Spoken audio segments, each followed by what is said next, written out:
Good evening. Oh. I would like to call to order the March 5th, 2018 Lake Washington School Board meeting, and thank you all for coming this evening. First off, I'd like to entertain a motion to approve the March 5th agenda. Move approval. Second.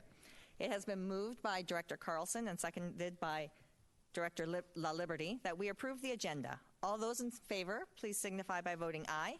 Aye. Aye. All those opposed? Hearing none, motion carries. And tonight I'd like to welcome our host school. And so Dr. Pierce, will you introduce our host school this evening? Yes, we're very excited this evening to have Stella Scola here as our host school. And so I'd like to first introduce you to Erin Bowser, who's principal at Stella Scola. And we'll have you get started and introduce your team and so forth. Okay, hi, Bregan.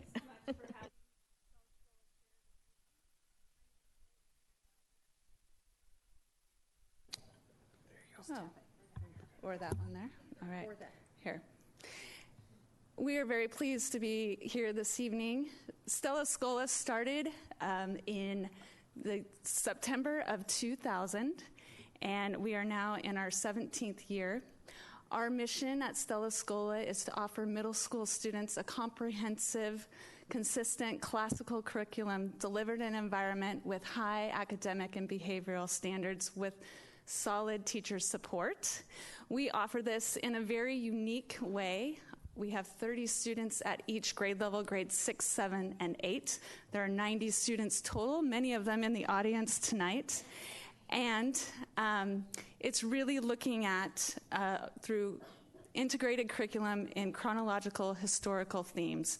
So students get the opportunity to experience a lot of art and dance within the core subjects, and it really becomes a close-knit family at Stella as students move through the grades 6th, 7th, and 8th with their same 30 students as their cohort.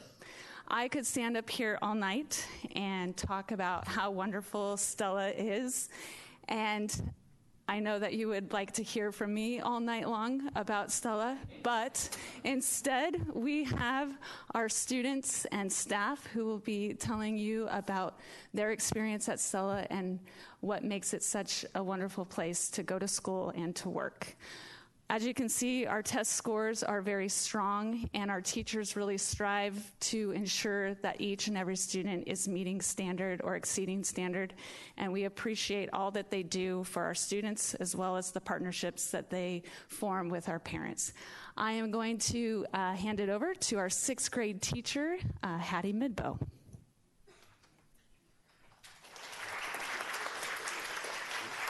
Hello. I'm Hattie Midbow. I'm the 6th grade teacher, and I just wanted to share why I love teaching at Stella. Our students come with a passion to learn, and the way our day is structured is that we are able to integrate math, science, English, and art, and then Latin in 7th and 8th grade into our historical themes that we teach chronologically. And so, for instance, in 6th grade, we start with our study of early humans and Pangaea and work our way through ancient civilizations, and we finish with ancient Greece. And now here is one of my students, current students, Gayatri. Hi, my name is Gayatri, and one thing I really like about Stella is that we do a lot of hands-on activities, and the hands-on activities really help me learn new things in a really fun way, and also they help me remember what I'm learning better. Thank you.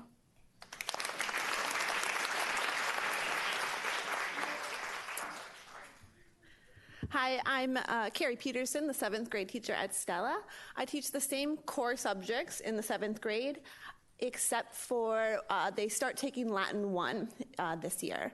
And we travel, our historical themes travel from early and ancient Rome all the way through early explorers. Teaching at Stella really provides me with an awesome environment to challenge myself as a teacher, but also to set really high expectations for my students and watch them and support them in overcoming challenges and become excited about learning and discovering new things. And this is Uri Middleman, one of my current 7th grade students. Hello, my name is Uri Middleman. Something I really love about Stella is the challenging work that can prepare me for my future years. Some some of the things that we learn in Stella include Latin, and we learn in history about Romans and Vikings. Thank you.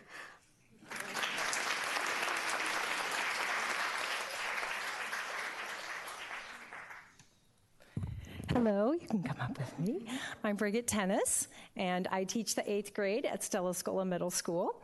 And one thing that I really enjoy about Stella is that it allows me to teach in a creative way, a little bit out of the box, and explore what works with kids and what doesn't. It also allows me to grow and stretch in different ways. And one thing I really, really enjoy is getting to know the students deeply as human beings, because I have them for all the subjects. And so I can see them in their weaker subjects, but also in their very strong subjects. And this is one of my current students right now, Sarah.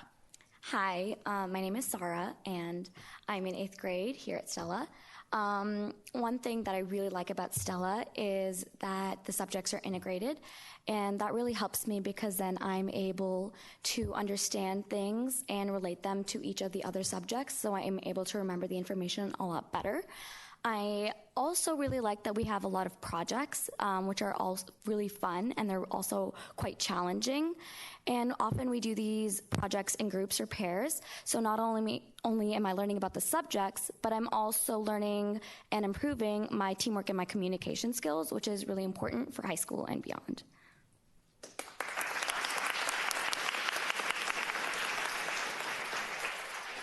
And now we have Julian and Catherine, alumni of Stella Scola, that are coming to chat with you. Hello, so this is a slide showing some of the colleges that students from Stella have ended up at. And even before college, students are already going to honors and AP classes, showing their level of rigor and learning that Stella has helped to instill in them. So I'm Catherine Jensen, and I am a junior at Wheaton College this year studying computer science and English. So as you can imagine, I also really appreciated the integration of all the subjects. I also appreciated all the surprises that Stella held and the flexibility that encouraged, as we take a lot of field trips and things wouldn't go as planned, or you'd be in the classroom and a cake would come from the closet. So one thing that Stella has really left me with is just a lot of confidence and leadership skills. Stella is a very challenging school, but you don't do it alone, and you overcome each challenge and you become more confident, and you also learn to work in groups with a variety of people, and you learn when to lead and when to follow to help everyone succeed.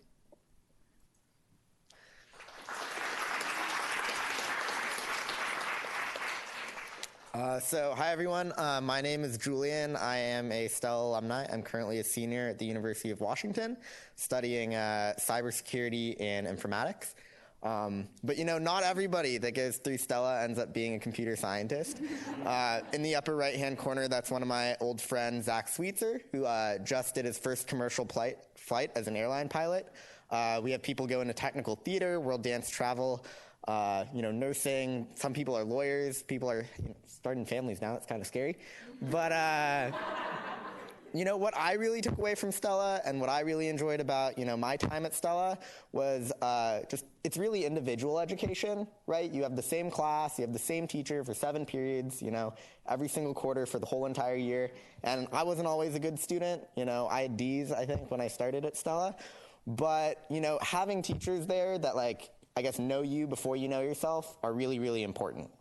And another thing I want to point out, the little Friends for Life little bit, those 2 girls in the middle were actually in my class at Stella. I'm still really close friends with a lot of people that I went through Stella with. And where I could kind of go over all of the different things I did at Stella that brought me together, made me really close with them, I think a short slideshow would be a little bit better.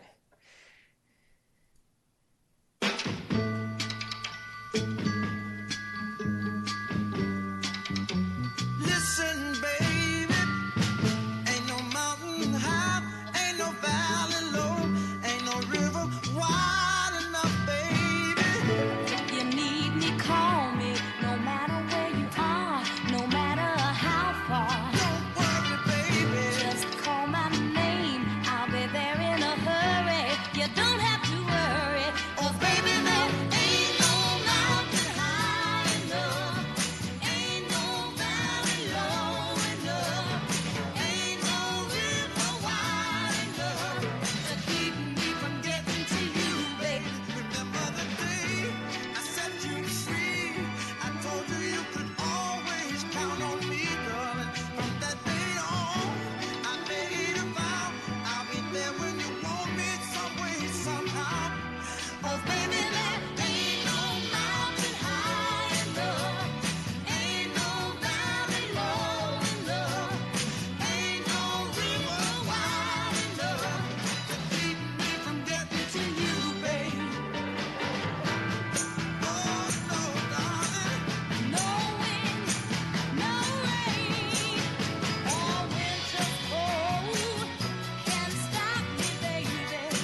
Hi, my name is Todd Jensen. I am the current president of the PTO.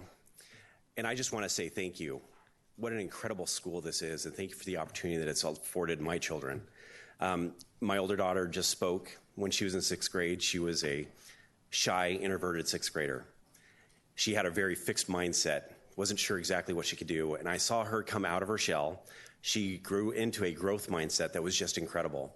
It has set her up for life, and she ended up with a first graduating class in a STEM high school, which is also an incredible program, and now she's in computer science at Wheaton. So just never would have thought that she would have gone all the way from 6th grade to where she is now without this program. So I just want to thank you. It's not just the academics, it's the life skills that they learned during Stella. Thank you.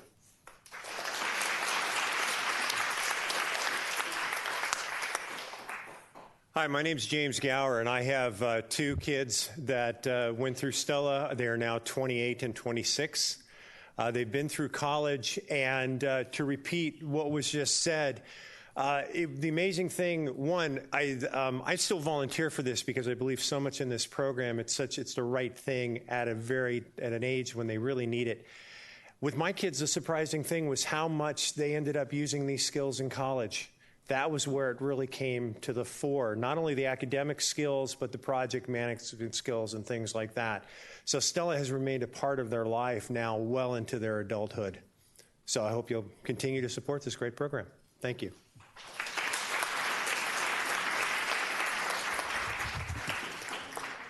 All right, and in closing, we would like to thank you so much for listening to our presentation and for allowing choice options so that people can learn and explore in different ways. And, oh, gee, I think you've just been flash mobbed. Mike?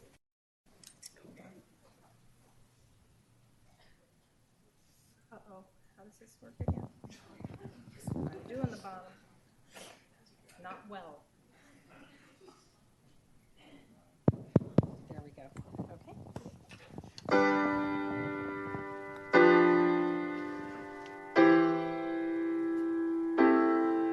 You say the price of my love is not a price that you're willing to pay. You cry in your tea, which you hurl in the sea when you see me go by. Why so sad?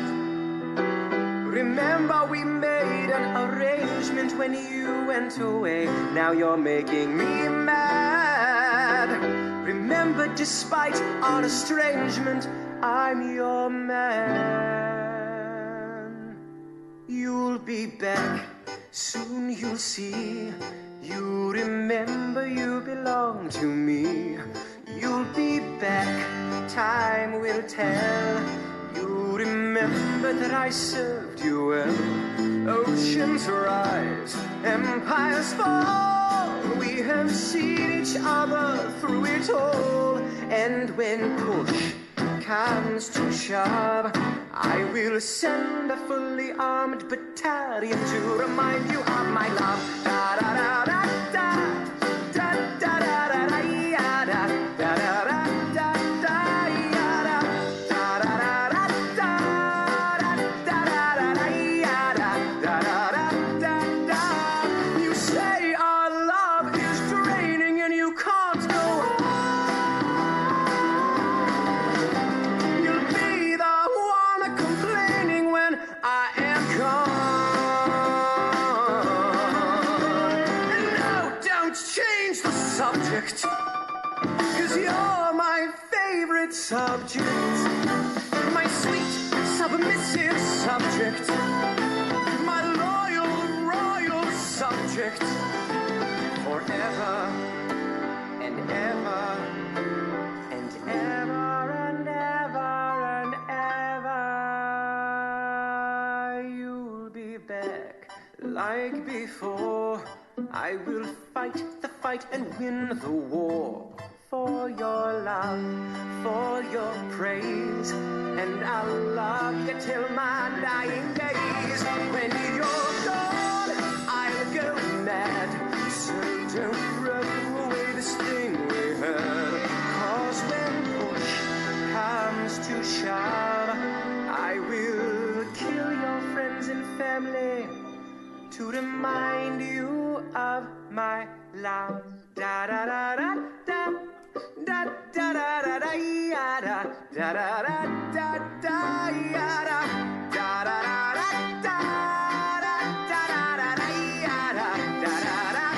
Everybody, da da da da da da da da da ya da da da da da da ya da da da da da da ya da da da da da ya da.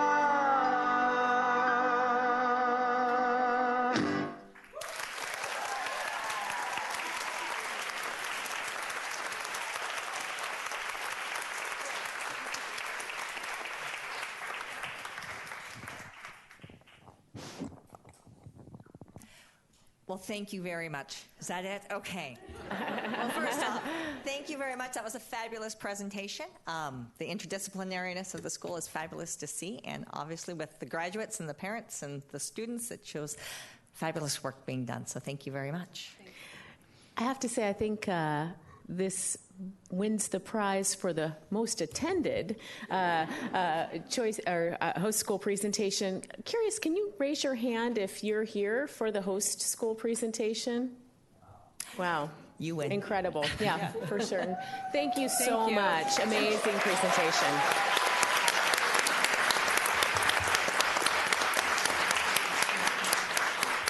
And I wanted to say that the final performance was by former Stella students. They were 8th graders last year, and 20 out of the 30 students from last year's 8th grade class really wanted to be a part of this, and it was something that they learned last year and still remember quite well. That's amazing. Yeah, thank you so Thank much, Erin, and whole team. Anybody else want to say I just want to say, my son wasn't as lucky as you kids. We got waitlisted, so I would love to come and visit your school and see what it really is like. I want to thank you, all of y'all, for showing up too, because I know how tough it is to go through Latin. I actually went through Latin in public school, and I thought I was the only person that ever could say that again, but thank goodness you guys are doing it.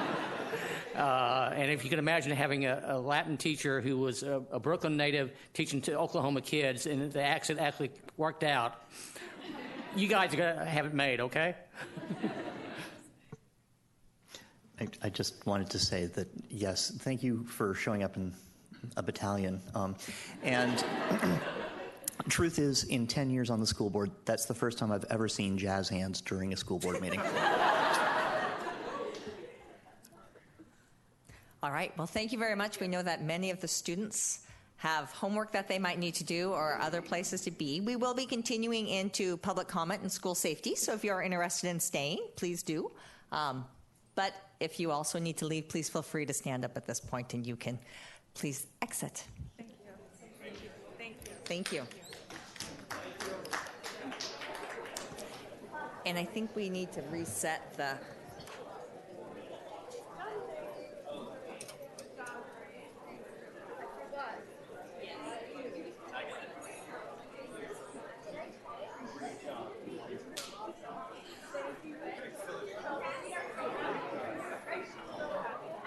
Is that mine? Thank you. He's going to set that. You might, I don't know if I can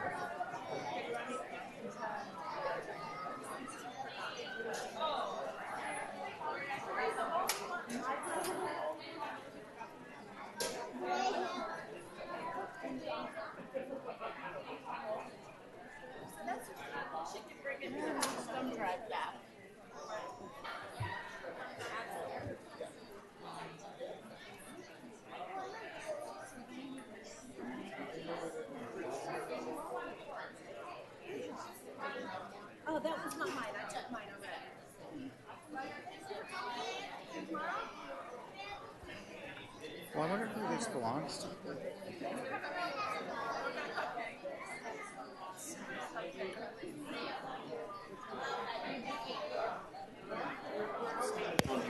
Here we go. And the mic is live. And then we slide this over. And literally over. Okay. You're good.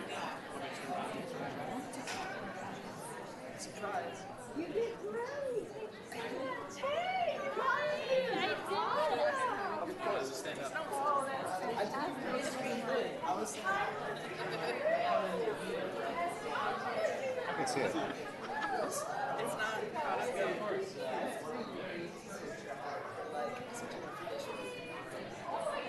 Okay, go ahead and start.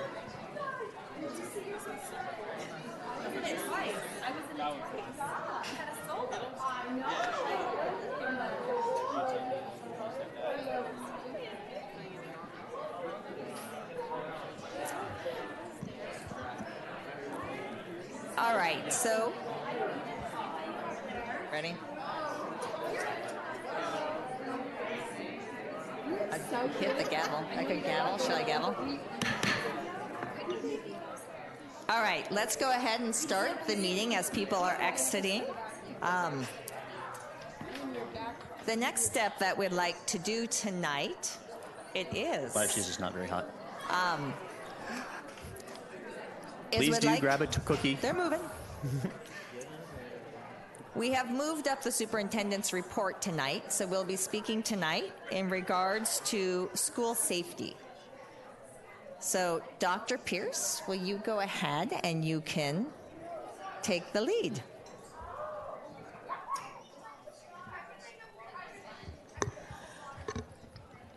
Okay, Diana, are our mics turned up to their normal volume? They seem a little soft tonight. Okay.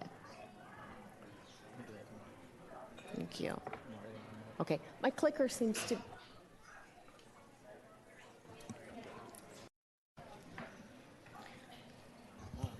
Okay.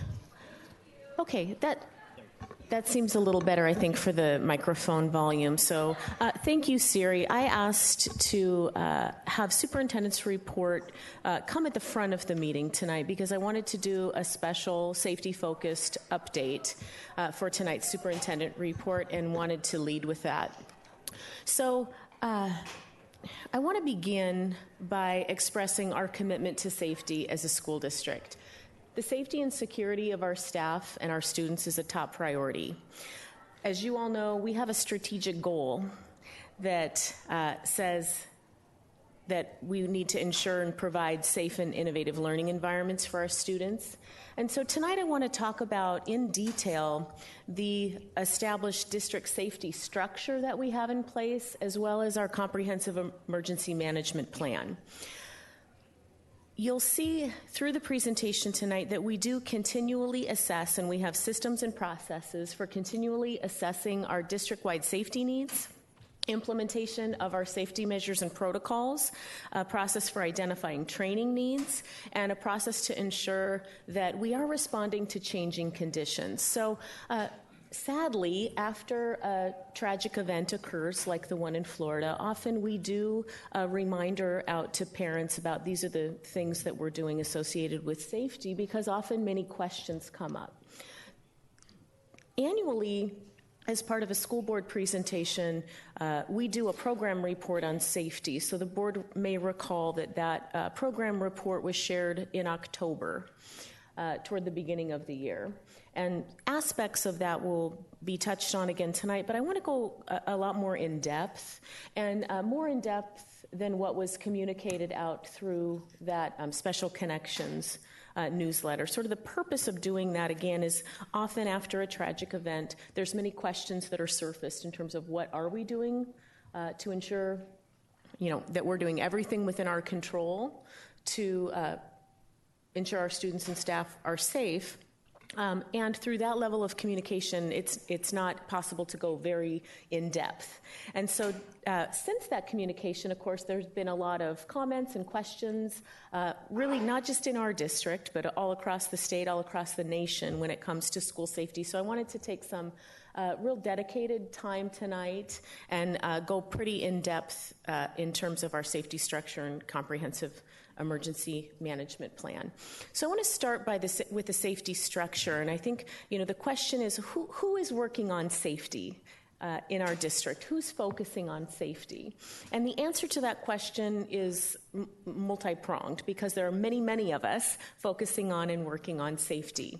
In terms of our district safety and security structure, and I will dig into these different groups and their purposes and membership in just a moment, but we have what we call an executive safety team. We have a safety advisory committee. And at the building level, we have building administration and incident command systems in place. And we also have partnerships through PTSA, and PTSA has a specific emergency preparedness committee. Now, we're not working alone as a district, so these are district structures, building structures that are in place. But we work in conjunction with local law enforcement and city leaders and community leaders, and those representatives serve on our safety advisory committee. So again, I'll go into some more detail here in just a moment. We also work in conjunction with parents and community members through the PTSA Emergency Preparedness Group, also through membership on the Safety Advisory Committee, and through working hand in hand with our building administrators at the building level. So I'll start with the executive safety team and talk a little bit about this group and what our purpose is and who's part of this group. So our purpose as an executive safety team is to really set the overall direction of district-wide safety and security measures. We work in conjunction with the Safety Advisory Committee to decide on the safety enhancements that we're going to implement, and when it comes to facility safety enhancements or personnel safety enhancements, what we're going to include on funding measures that are presented for board approval. So I'll dig into this a little bit more as the presentation goes on. But as you know, we rely on local funding through our Educational Programs and Operations Levy and through our Capital Projects Levy to really implement all of these safety measures and enhancements that we do have in place as a district, and to expand those, we rely on those local funding measures as well. This executive safety team meets quarterly to assess our current safety needs and to ensure that we're being responsive to changing conditions. I will say we also typically meet following a tragic event. For example, following the recent tragic event in Florida, we met to, in addition to our quarterly meeting, to talk about our changing conditions. The membership of this team, I chair this team as superintendent. Our deputy superintendent serves on this team as he works with our director of student services and director of school support in working with our building principals on many of our safety items. Barbara Posthumus, our associate superintendent, John Holman, our deputy superintendent. Barbara serves on this team. As you know, Barbara works with our support services, so many of the facility enhancements are implemented through that team. Forrest Miller as director of support services, and Brian Buck, also from support services, serve on this team. In addition, Scott Emery, who's our district's risk and safety manager, Matt Gillingham, our director of student services, Rick Burton, one of our directors of school support, and Shannon Partham, our director of communications community engagement. You'll see that those people are highlighted in purple because the people highlighted in purple also serve on the district Safety Advisory Committee.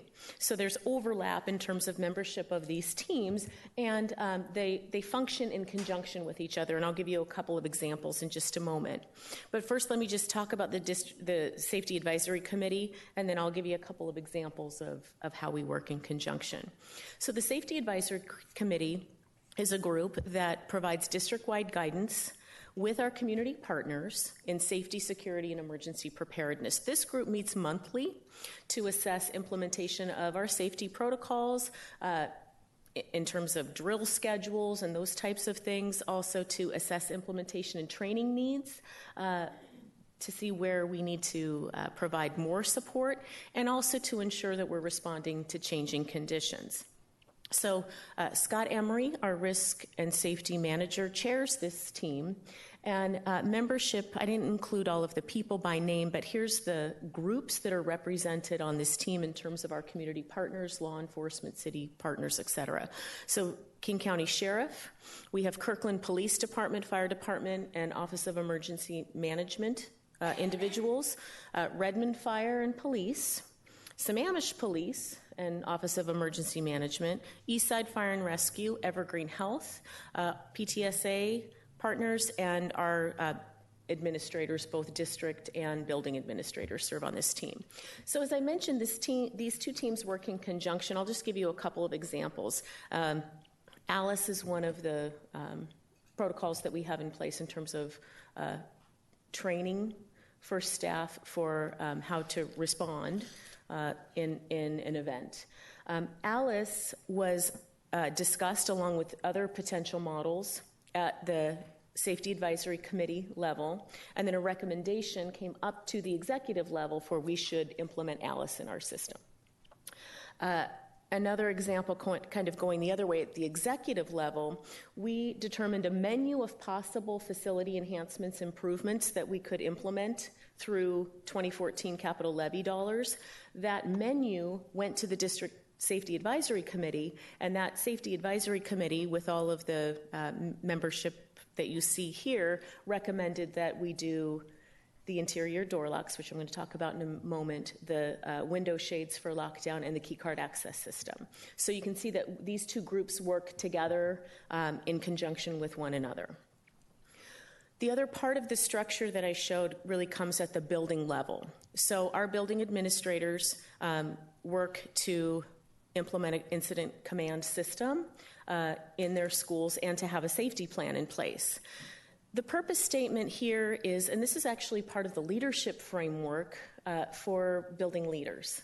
So there's a state leadership framework that specifies what building leaders, all the areas that are part of their leadership responsibilities. One of those is all focused on school safety. So the purpose statement in terms of this particular aspect of our structure is that our school leaders are providing for school safety, recognizing that physical, emotional, and intellectual safety are critical and necessary conditions in order for effective teaching and learning to take place. So as a district, we provide oversight, support, and a structure and training for each school to then develop a school safety plan that meets all of our criteria and includes all of our components, and develop an incident command system. Talk a little bit more about some of these parts in just a moment. At this point in time, I'm just trying to convey what our structure is in terms of who's planning for, who's working on safety. And then, of course, we are very fortunate to have PTSA partners. So there's an emergency prep team at the PTSA, in the PTSA structure. Here's their mission statement. And this group meets 3 to 4 times per year, really to focus on the supplies and support they can provide schools with drills. So, of course, when we're talking about safety and security of students and staff, we're talking about all the way from if an earthquake were to happen, right, to an active shooter situation. So when we're talking emergency supplies and preparedness, there's a lot to this. What I'm going to focus on tonight is more on, I think, what's on top of everyone's mind. So I'm not going to go into earthquake preparedness tonight. I'm going to talk more about the what we're doing to focus on safety and really hone in on our protective measures. So when we say we have a comprehensive emergency management plan, I realize that we can do better in terms of articulating what does that actually mean and what are the elements of that comprehensive emergency management plan. So a comprehensive emergency management plan is a documented plan with elements that address all natural and man-made emergencies and disasters to which an entity is vulnerable. So essentially to the entity being our schools. And of course, schools are vulnerable to earthquakes and all of those types of things. We have, our management plan includes all of that. That's not going to be my focus for tonight. In terms of the elements of a comprehensive emergency management plan, there are really 5 main elements: prevention, protection, mitigation, response, and recovery. And we have things that we do that connect with each of these elements. And I'm going to highlight a few things, and then I'm really going to focus tonight on the protection element.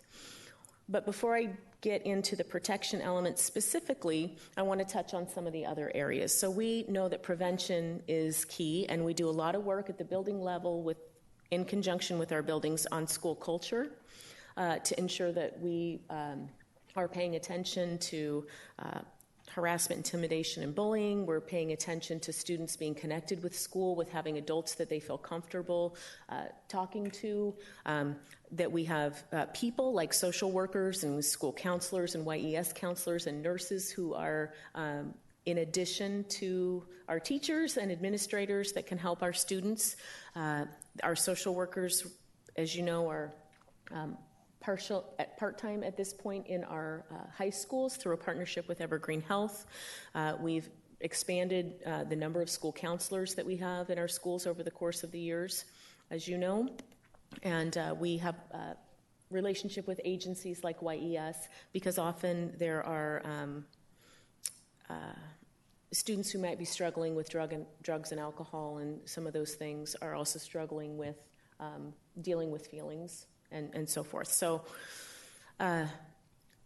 ultimately, part of our prevention is to do everything that we can to cultivate a school culture where our students feel safe and our students are well cared for in terms of their social emotional needs, and where we've got a culture of see something, say something, where students are feeling comfortable reporting a concern that they have about another student or a threat that they are aware of or so forth. So part of it's culture, and then of course we have our Safe Schools alert system that allows for anonymous reporting either from a parent or a student if they are concerned about something. There's a way to report that and we'll act on it immediately.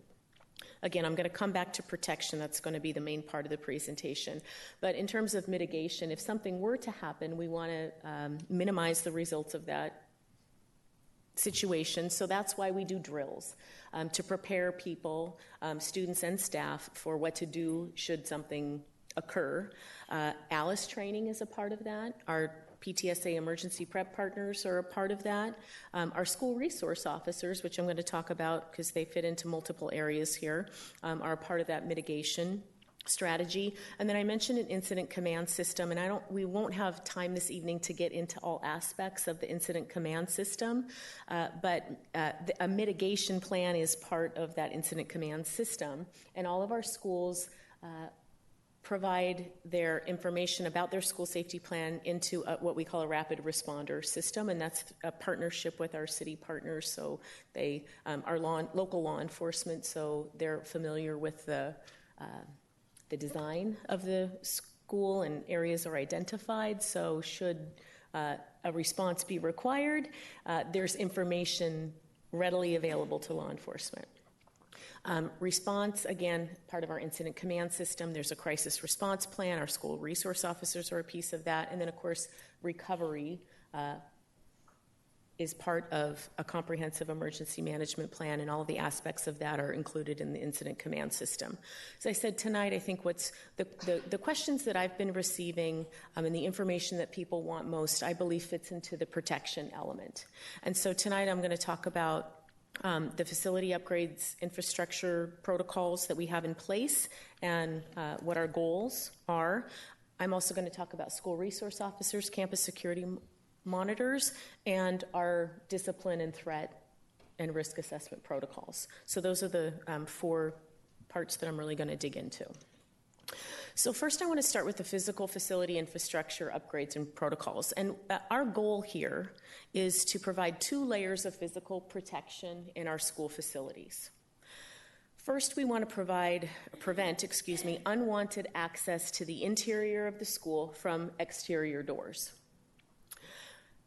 Secondly, we want to provide unwanted access and limit unwanted visual access to the interior school classrooms. So that's what I mean by 2 layers of physical protection. First, limiting access from the exterior of the building, and then limiting access, again, to the interior parts of our classrooms. The projects that we have funded through the Capital Projects Levy are helping us accomplish that goal. So in terms of preventing, I'm going to start first with the interior classrooms and go to the exterior. So again, since our goal, one aspect of the goal is to prevent unwanted access and limit visual access to interior classrooms, we had a project to install classroom door locks. So prior to having the interior door locks installed, a teacher would be required with his or her key to step out of the classroom to lock the door to prevent access. The system we have now allows classrooms to be locked from the inside with a key, in case of a lockdown or emergency situation. That aspect of the project was completed in summer 2015. That cost $1.5 million, and it was funded through the 2014 Capital Projects Levy. We also completed a project to install interior classroom window shades. So that is designed to provide lockdown emergency window coverings that then limit visual access in case of a lockdown. So it's both securing the door and limiting visual access into the interior of the classroom. That project was completed in spring of 2017. That project cost $1 million, and it was also funded through the 2014 Capital Projects Levy. We have in process expanding the door locks and window shades to other identified learning spaces. So the first part of the project was really focused on classrooms. We're now expanding that to health rooms, conference rooms, those kind of things that are often used as meeting or learning or instructional spaces, but that was not included in the initial scope of the project. That timeline is in process tonight. I can't tell you, I can follow up, but I can't tell you tonight when that will be completed. We estimate that we built that into the 2018 Capital Projects Levy at an estimated cost of $600,000. In addition, as we think about what protocols we have in place, so those are structural enhancements that we've made to our facilities. We also have protocols that we need to ensure are being followed. So we're using our facility enhancements to the greatest extent possible. So one thing we've talked about at the executive level is that we need to ensure that our staff are keeping their keys on their lanyard. So typically staff are required to wear a badge, they wear a lanyard, and keeping their key on that lanyard, because if the key is in your bag and your bag is in the closet, that's not very helpful. So you want to have that key readily accessible so you can lock the door, or they could opt to keep their door locked and shut throughout the day. Now, we're aware of one school in our system today who's implemented that. They, on their own, they are now keeping their doors shut. Even prior, they were doing this prior to the tragic situation in Florida. They were just keeping their interior classroom doors locked during the day, and if somebody needs in, they just knock on the door and they open the door. What we've been talking about at the executive level is making some recommendations to go to the Safety Advisory Committee to ensure that we're thinking that through, that there aren't implications that we're not aware of at the executive level that the Safety Advisory Committee needs to talk through. But essentially, it's what protocols do we want to ensure are in place to ensure that the building door lock project is being utilized to its full extent. There's not a cost associated with that. It's really about training and expectations and people's behavior.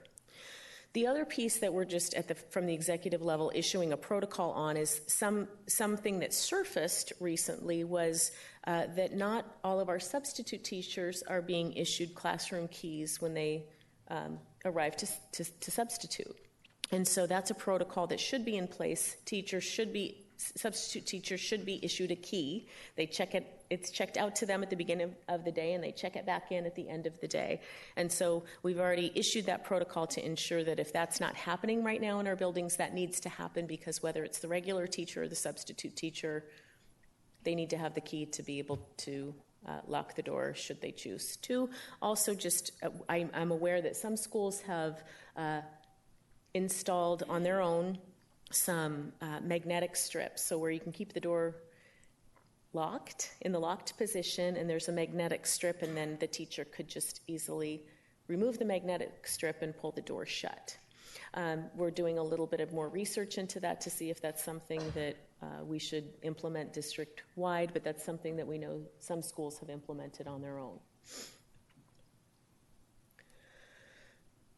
So I want to move to the next level because I think this is where the majority of questions have come, and where I want to make sure that the board and our community all knows what our goal is and where we are in terms of process here. So when it comes to preventing unwanted access to the interior of the school from the exterior doors, the Building Access Control Project provides a keycard access system that's designed to limit exterior access points. So keycard system access control point is installed on a door, and then you now need a keycard to enter through that door. Where we are in terms of progress, this is in process, in progress, and implementation is different by site because some schools have portable classrooms, and so if you're a secondary school, if you have all of the doors to the exterior locked, you have to think about how is the student going to move from portable classroom to interior door during the school day. And so that's just one example. The other thing I wanted to share is we've got two schools, Redmond High School and Rose Hill Middle, where they're a little bit more complicated and in terms of installing sort of the first phase here. I won't go into all the detail of why. I have given the direction that we need to expedite those and get those done as soon as possible. In addition, the initial thinking was that our schools that are under construction, that would be Meade Elementary, Juanita High School, and Kirk, who are all construction projects from the 2016 bond, that those wouldn't be equipped with a keycard access system until the new building opened. I've given the direction that we need to install the keycard access system at the sites today as they exist, and then they can be moved and reinstalled when the new building's open. So that's being done as well. So this project, as it exists today, was $3.2 million for the initial phase. What I want to make sure, and that was funded out of the 2014 Capital Projects Levy. What I want to make sure that everyone has a good understanding, though, of what this system is capable of doing and how, our plan for moving to its full capability. So this system has the capability for scheduling door access. So I mentioned that part of the issue now, if you have portables or how your traffic flow is in terms of student traffic flow at a site, having just 3 or 4 doors equipped with the building access control can be challenging. Of course, it would, to have students have to walk all the way around a school to get to where a door is open during the school day, during passing period, when there's limited passing period at a secondary school, isn't feasible. And so what we want to make sure is that we're implementing this in a way that is accomplishing our goal and doable for the school. So the system actually has the capability of scheduling door access. It's the technology part of the system, where based on passing periods, you can, and it can differ every day depending on the bell schedule, to schedule when the doors unlock, knowing that it's passing period, and students need to move from, I'm just again using that example, from portable classroom into the school, so they need access there. We don't have enough staff that could be at every door. We couldn't issue keycard access cards to every student, but you can schedule that. That's not being done today, but the capability to do it is integrated into the system. The system also allows for an all-door lockdown or all-door unlock. So again, the capability's there. We're not implementing it today, but it does have the ability for a building administrator, for example, to, through use of a widget on a computer or an app on their mobile device, to be able to, with a push of a button, lock all exterior doors that have the keycard access system installed. The other thing, again, that it has the capability of doing is for having the keycard access system installed on the front door, and then having the ability to individually, I'm using the word buzz people in for lack of a better word, but individually allow access through the front door. Where are we in terms of progress, and if this is the whole system capability? So we're really this is under review feasibility study because there's a lot of moving parts to this, and anticipate that the feasibility study will be completed by June. Expansion to the full capability of the system does require additional investment of hardware and training. So additional investment of more access points installed on doors. If we were to implement that kind of buzz-in system through the front door, we would need camera installation outside the front door because there's not visual access from the office where the personnel is that are checking people in most sites, and the front door. So that could be accomplished through a combination of camera installation and use of the system full capability. So again, we're reviewing this. These things, do have costs associated with them. It would be about, we're again kind of estimating roughly at this time, but about $500 to $1,000 per door in terms of expanding from what we're doing currently. And then whatever the cost would be, again, needs to, that's why I just have to be determined at this point, but in terms of installing exterior cameras to allow for that. And then there's a lot of staff training and kind of protocol changes and so forth. So to do this will require funding use from the 2018 capital projects levy and potential additional funding sources that would need to be identified. So we are doing a feasibility study. This is under review. And where this would go for additional processing is the Safety Advisory Committee. Because we've got the safety experts there, we have the law enforcement there, we have building administrators there to help us think through what would it really take to move to this sort of system. The good news is the building access control project that we are implementing has the capability to do what I'm describing.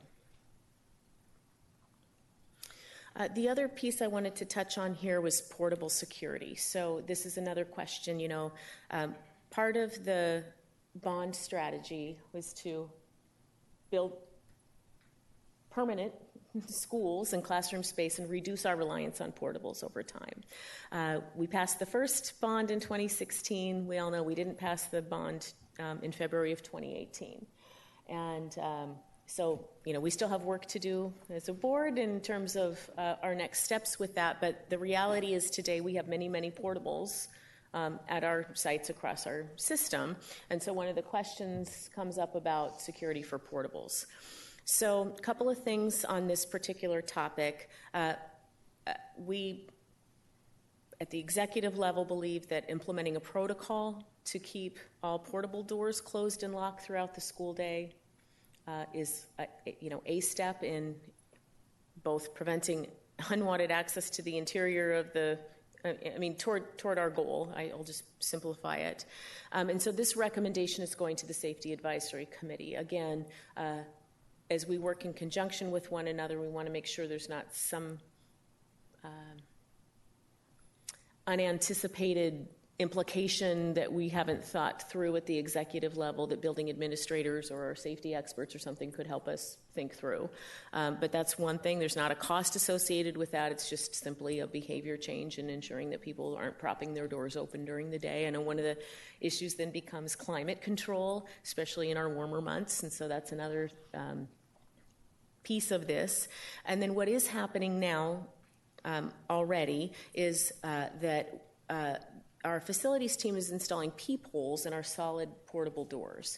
So one of the issues right now is all of our portables are not the same in terms of design, and some of them have visual access where you could see if your door was locked and someone knocked on the door, you could see who was out there. Other doors have a solid face, and so there's no way of seeing who's on the other side of the door. So that's where the peepholes come into place for our solid doors. That's beginning now. It'll take about 3 months to complete that project, and it'll cost about $10,000, and we'll use capital projects levy dollars to do that. Okay. So I'm going to go ahead and just keep going through the whole thing, then we can take board discussion and questions and so forth. So I'm going to move on to the second part of protection here, which is our school resource officers. So a lot of questions coming up about our school resource officer program and what we have today and so forth. So the goal of having school resource officers is to enable rapid emergency response, establish a working relationship between the police department and schools, and our school resource officers serve as a resource and support for our building administrators, our students, and families. So school resource officers are uniformed police officers. We do partner with our local jurisdictions to be able to have this program. So our jurisdictions are the City of Kirkland, the City of Redmond, the City of Sammamish, and King County. So we have schools in each of these cities and in King County. And so today what our program looks like is this. In Redmond, we have three full-time SROs. They're located at Redmond High School, Redmond Middle School, and Rose Hill Middle School. And then those school resource officers are available to assist elementary schools as needed. So if a school called and said, we need a school resource officer here, that resource officer could go and assist the elementary school. In Kirkland, we have 2 full-time SROs. They're located at Juanita High School and Lake Washington High School. And then those people are available to assist at the middle and elementary schools as needed. In Sammamish, we have 1 full-time SRO at East Lake High School. Again, that SRO is available to assist the middle school and elementary schools as needed. Then in King County, we have 2 part-time SROs located at Tesla STEM High School and Evergreen Middle School, and they're available to assist at elementary schools as needed. The reason today it's different by jurisdiction is because we've worked in conjunction with each jurisdiction. This model requires resource from both the district side and the jurisdiction side. And so the resource availability has been different by jurisdiction, which is why the model's different by jurisdiction. The school resource officer is an employee. They're a uniformed police officer. They're hired and trained and all of that from the jurisdiction. So the jurisdiction's actually providing that piece of the support. In addition, our school resource officers work for 180 days. They work when students are in session, but they're also full-time positions. So we're paying the piece of the work that they're doing when they're with our schools, and then the jurisdiction is paying for the other part. And again, some jurisdictions actually through levy funding of their own have been able to provide additional support. Redmond, for example. Redmond has I believe it's called a safety levy that has passed in the past, and they're providing that level of support through that levy funding. So that's our current situation. Again, it varies by jurisdiction. Today, the cost to the district for what we do have is $318,200. It's funded through the Educational Programs and Operations Levy. We don't receive state funding for these things. If we were to expand our SRO program, the district portion of that expansion, again, this is not including what the jurisdiction portion is, would cost an additional $750,000 to expand to all of our secondary schools, meaning all of our high schools and middle schools. And if we were to expand to all of our secondary schools and elementary schools, it would be about $3 million on that's the district side. On the campus security monitor side, we do have campus security monitors, and our goal here is to provide building administrators support in ensuring that there's overall campus supervision and security. Today we've got, these people are district employees, so our campus security monitors are not school resource officers, they're district employees. We have 18 people total today. We've got 2 security monitors at each comprehensive high school. There's 2 different shifts with some overlap. And then we have 1 person at each choice high school. And then we have part-time people work 4 hours per day at each of our comprehensive middle schools. So again, current model is full-time plus at high schools, the overlapping shifts, part-time at middle schools. Today, the cost for campus security monitors is $789,000 funded out of our Educational Programs and Operations Levy. If we were to expand campus security monitors to be full-time at all of our middle schools, again, today they're part-time, that would be, the cost would be our current investment plus an additional $190,000. If we were to expand campus security monitors to be full-time at all of our middle schools and elementary schools, it would be an additional, the current investment plus another $1.8 million. So where are we with this? We are looking at feasibility of expanding either SRO or campus security monitor program, because that's one piece of our protection plan. I can't tell you today when the feasibility study will be completed, because the SRO aspect of it includes our jurisdictions, and I can't speak for them at this point in time. To say, is this something that they could even, could they potentially expand the partnership? I don't have the answer to that question, but we're beginning to ask that question and talk with our partners.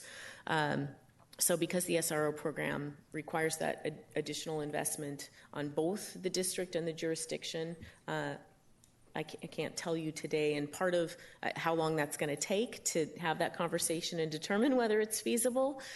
We are just doing our part on our end right now to cost out what it would be if we were to expand either the SRO program or the security monitor program. So that could range between $1.8 million to $3 million, assuming it's the same funding model that we have today. Now, if the jurisdiction came back and said, we have no funding to be able to do that, we could hire people, but you'd have to pay for them, then the dollar amounts would change. So our assumption here is that they would be providing the same kind of level of match, or I don't know how to characterize it in a different way, but their percentage, right? And so that's some more work to be done there.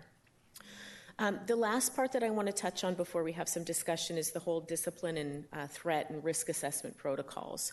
So our goal here is to ensure that all threats are addressed in a timely and appropriate manner.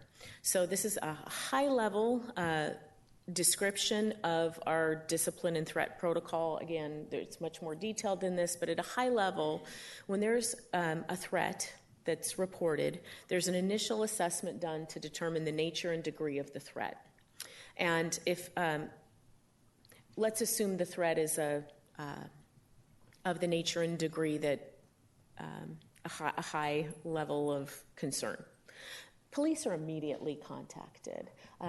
We have the SROs in our schools, and at the schools that we don't, we have direct lines to report a concern to our local police jurisdiction. So a report is made and an investigation begins immediately. That investigation includes the police and the school. Typically, if there's a student making the threat and the student is identifiable, there's an emergency expulsion that comes into play. What an emergency expulsion is an immediate removal from the school of the student, while an investigation can be completed to determine the level of threat that the student may, in fact, have. So the student's removed from the school setting. There's risk assessments involved that help us determine whether or not the student has access to weapons, for example, whether the student is assessed by mental health professionals to be, at what level of threat potentially. So we have a whole protocol in place. We work very closely with our local jurisdictions because, of course, our goal is to ensure that there's no, we take all threats seriously, and we want to ensure that we're doing everything that within our power on the district side and on the school side to keep our students safe. So again, I thought for tonight that the most, based on the questions I've been receiving and so forth, the most critical part to cover would be in terms of protection. And so I want to just provide the opportunity for board to ask any questions or have any discussion. Entertain any questions? Cassandra? Yes. So have we gone over with students, and it would vary, the wording would vary on depending upon age, what constitutes a threat so that students understand this is taken very seriously and that if a threat is made, they're automatically expelled? I would answer that question yes. At the beginning of the year, for example, as we're going over the handbook, this is one of the areas that is definitely covered with students. and on an ongoing basis as issues are emerging, that yes, it is very much communicated to students that threats are going to be taken seriously, and it's there, there's no joking matter here. Have we considered perhaps an email to parents so that they also are reminded of what our policy is around threats and they can talk with their student? Thank you. That's a good suggestion. Some communication with parents. Mm-hmm. Yeah. Just a quick question on if we can email the city managers and just get the conversation started about the SRO budgeting. Yeah, one thing I should have gone to the last slide here just before I turned it over. So thank you for reminding me. We are, as the board knows, working to organize safety forums in each of our cities. So I've been in contact with city manager and or mayor, and all of our cities are very much in favor of doing this and want to host this. We're in the process right now of nailing down venues and dates, and then we're going to hold this forum that will, we're assuming, again, that I need to nail down these locations, but Lake Washington High School, Redmond High School, Eastlake High School, one in each city, with our city partners to just talk about safety and how we work together toward that. Right, and I know a lot of the city council members have also expressed that desire to work with us.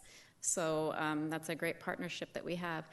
And one last question. When somebody is immediately expelled for a threat or for whatever reason, I know you mentioned the risk assessment takes place, but how close are we able to follow what that student is now doing and if they're likely to come back to campus uninvited? Mm-hmm.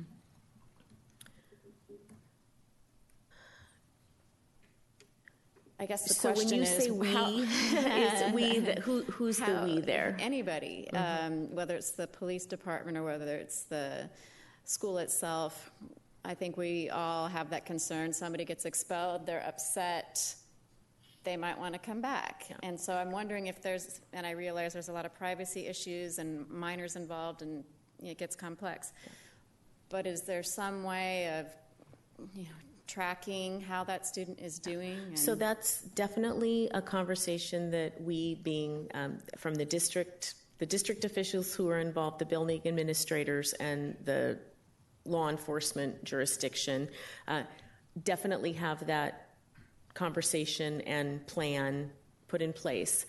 What I know can be frustrating sometimes for parents is they want to have more detail about a particular situation or a student, and we do have FERPA laws and privacy laws that we can talk about what our protocols are in general. We can't divulge specifics of a specific situation.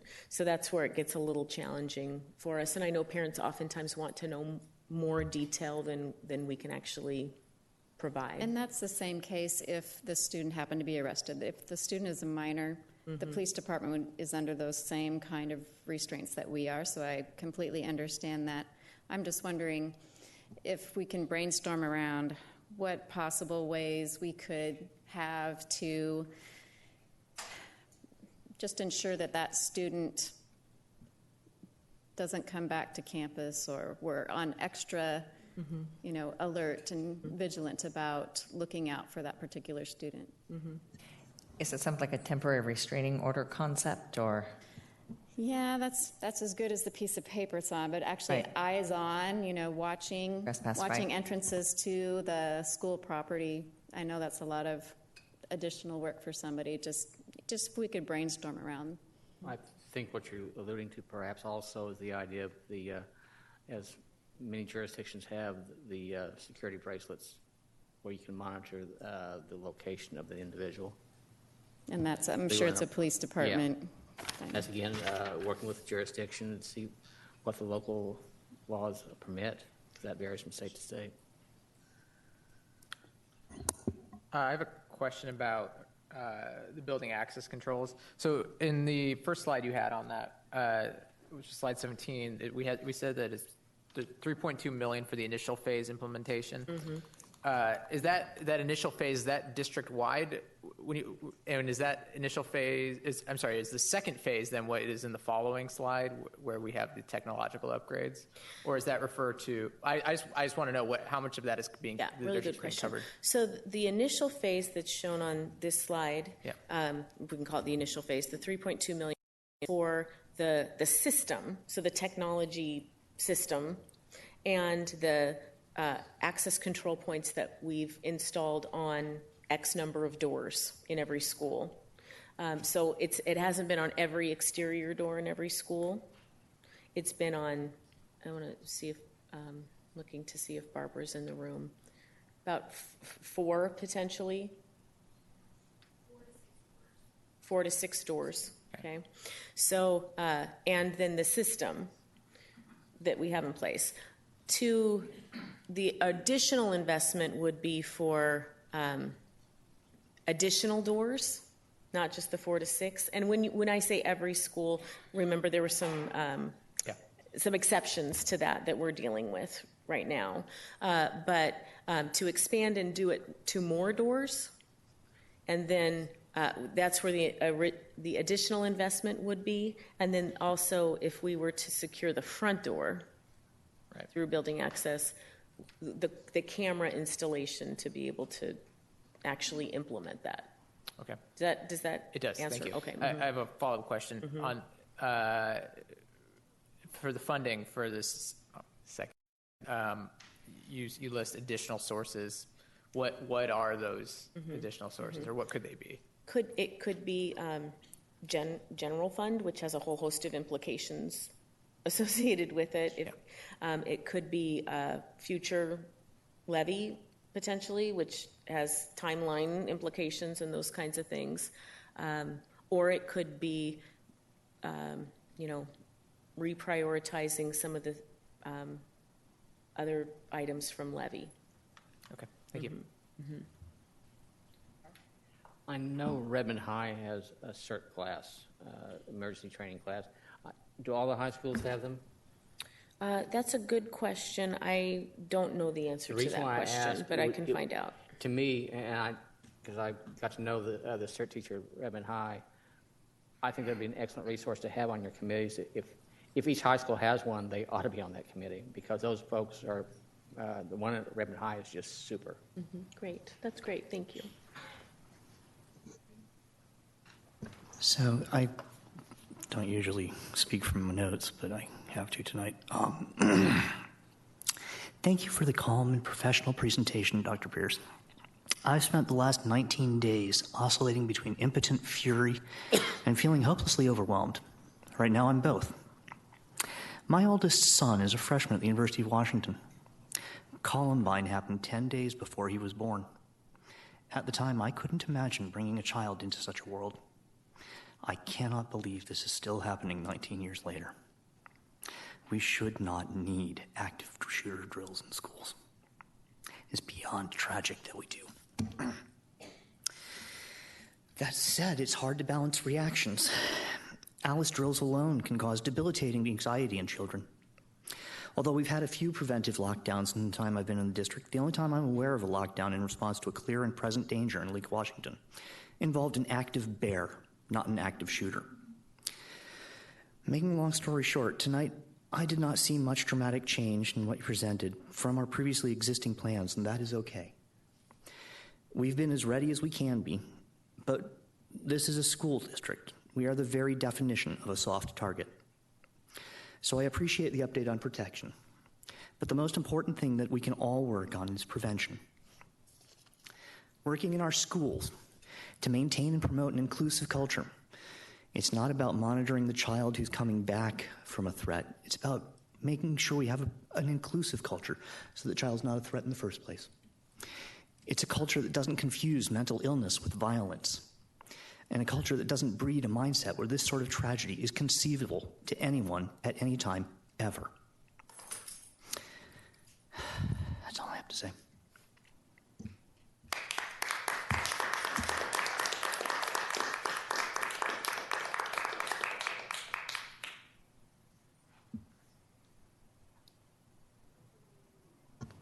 Thank you. I think you spoke very well, and I would agree wholeheartedly with that. I am saddened as well that we have to hold this discussion at all. But I do thank you for providing that and having a clear sort of steps of all those pieces that are in here, and the opportunity for where these issues can be brought up and addressed and at least thought about in a holistic manner and not reactionary.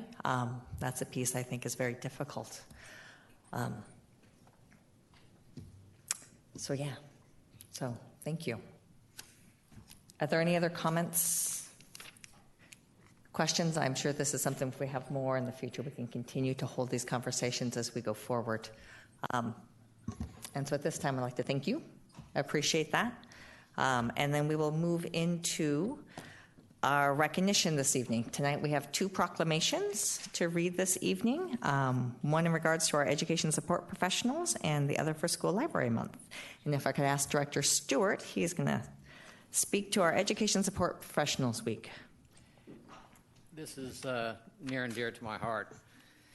My son has had a para one-on-one for a number of years and continues to need one. And these folks can be fantastic in the education process. Whereas education support professionals are involved in nearly every aspect of education, including maintaining school buildings and grounds, providing secretarial and clerical assistance, preparing and serving meals, providing safe transportation, keeping school facilities clean and orderly, and assisting in classrooms, providing a secure and healthy environment, and many specialized services. And whereas education support professionals are instrumental in fulfilling the state's responsibility to educate the students, and whereas these dedicated individuals deserve recognition and thanks for the outstanding work they are doing for the students enrolled in Lake Washington School District, and whereas by supporting the learning environment, education support professionals are crucial partners with teachers, parents, administrators, and school boards in public schools, and whereas there are approximately 1,250 classified school employees working with and helping the children in Lake Washington School District, therefore the Board of Directors do hereby proclaim March 12 through 16, 2018 as Education Support Professionals Week in Lake Washington School District. I think you ought to know that I think it was 2 years ago that one of our paras was named National Para of the Year, and that's something to be proud of. Thank you. And if Director LaLiberty will do our School Library Month in April. Okay. Whereas school libraries provide materials for teachers and students that will encourage growth and knowledge, and whereas the school library media specialist's role is to provide the leadership and expertise necessary to ensure that the library program is an integral part of the instructional program of the school. And whereas school libraries provide materials to meet individual needs and varied interests, abilities, socioeconomic backgrounds, and maturity levels of the students served, and whereas school libraries provide materials that reflect the ideas and beliefs of religious, social, political, historical, and ethnic groups, and their contributions to the American and world heritage and culture, and whereas school libraries are a fun place for students to go, and all students deserve a well-managed library to provide for free expression and access to ideas. Therefore, we, the members of the Lake Washington School District Board of Directors, do hereby proclaim the month of April 2018 as School Library Month in Lake Washington School District. Okay, so now I want to thank all of you who've been waiting here for public comment. I appreciate your patience, and we are at this point, and so I will be calling up people as they have signed up. If you haven't, at the end, I'll ask if you're interested. You're more than welcome to come up. So just as a reminder, on a monthly basis, we provide an opportunity for public comment during our meetings, and the public comment period is a time for us to hear from the public. And remember, there are multiple avenues. We've heard from many of them. We've had multiple emails and a variety of things, and so we thank you for all that feedback and comments and concerns we have received. And in addition, please note that comment is not a question-answer session with the board. The board and superintendent will not respond to community members during public comment, as our goal is to listen and to learn from you. And typically we add up to 30 minutes on the agenda for public comment. If a number of people are signed up to speak on the same comment, the board limits the time devoted to a single topic to 30 minutes. If you are speaking on a subject that has already been raised by previous speakers, please focus on the topic that has not yet been addressed. That will help us get a more complete picture of the entire situation. Each individual is given 3 minutes to speak in order to ensure that we hear from a variety of people. Individuals cannot share or donate their time.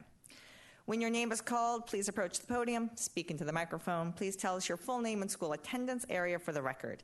We have a stoplight system over here to the left, and it'll show a yellow light when you have 1 minute left in red to signify that your 3 minutes are over. If you can just wrap up, that would be great. It is important for all community members to feel welcome and safe during the board's business meeting. So the board does not take public comments on issues related to personnel or individually named staff at board meetings. Audience members are expected to treat all attendees with respect and civility. So at that point, I'd like to start. So the first person signed up to address the board is, and I apologize if I do not pronounce your name right, please correct me when you come to the microphone, Strabala Magesh. Oh, bummer. Okay, so we're going to move to the second person, Christy Jolin.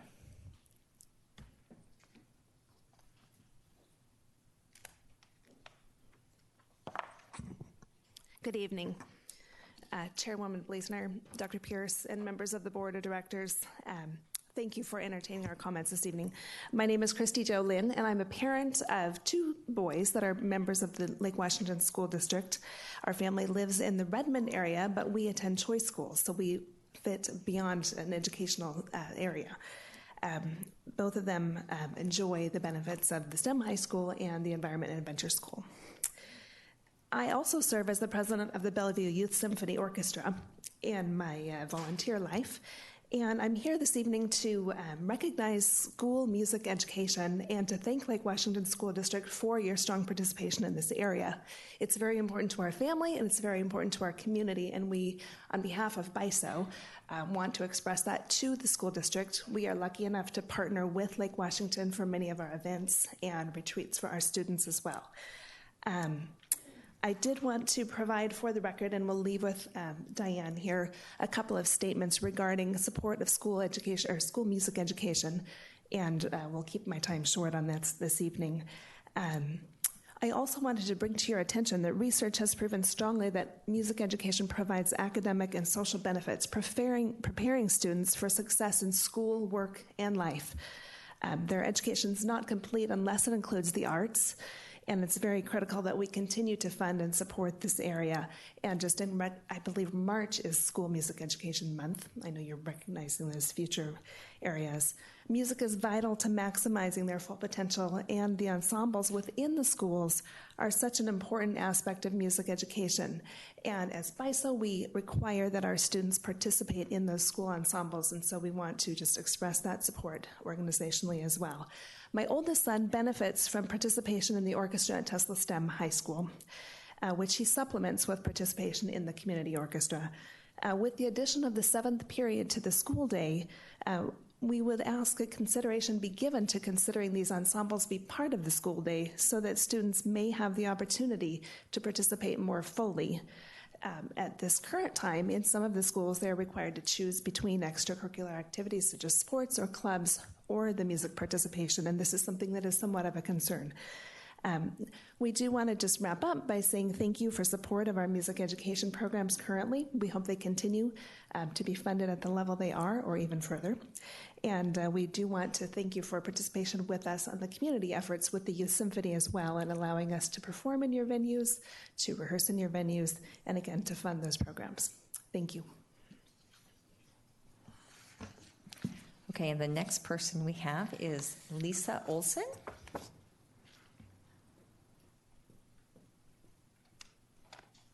Hi, my name is Lisa Olson, and I have 2 students in elementary school in Lake Washington. We're in Redmond. So thank you very much for providing us with updates on the progress in regards to school safety, especially with the entry in portables, as that's kind of the top concern for us. So school safety is top of mind, and many parents are passionate and worried, rightfully so, about our current state. I'm not going to go into details about specific schools or the vulnerabilities since the meeting is being televised, and so I'm going to keep it fairly high level and generic. So our schools are not where they need to be to ensure our children are safe and protected while at school. I know there are some security measures in place, but in our current state, we wouldn't be able to prevent an intruder from entering our schools and suffering a similar fate as Parkland, Sandy Hook, or Columbine, whether it's through a student or whether it's through an unknown person. We need to help ensure all schools are equally safe and secure, no matter if my child is attending Kirkland, Redmond, or Sammamish, if they're attending preschool, elementary, middle, or high school, whether it's a new or old building, whether it's a choice school, a neighborhood school, and whether it's a portable or a building. The local voters approved a levy to help fund technology and security, and I would like to see a task force, in addition to the safety committee, put together to discuss options on how these funds will be used to get the maximum value in return. There are many ideas floating around on how best to protect our schools and students, and so now is the time to come together to collectively to listen and act within our realm. I ask you to work with parents, volunteers, and staff who are in these schools day in and day out to put together a list of specific vulnerabilities and reasonable solutions that we can move forward with to ensure our students are safe at school. Also, as I was hearing you speak about the current processes and what you're looking to implement as well, an idea we had back there was implementing reporting specifically to the superintendent for when schools don't actually follow this process, so they're held accountable. So while I was enjoying and loving what I heard, I also know it's not actually fully being implemented. So thank you. Thank you. And so next we have Martha Diamichis.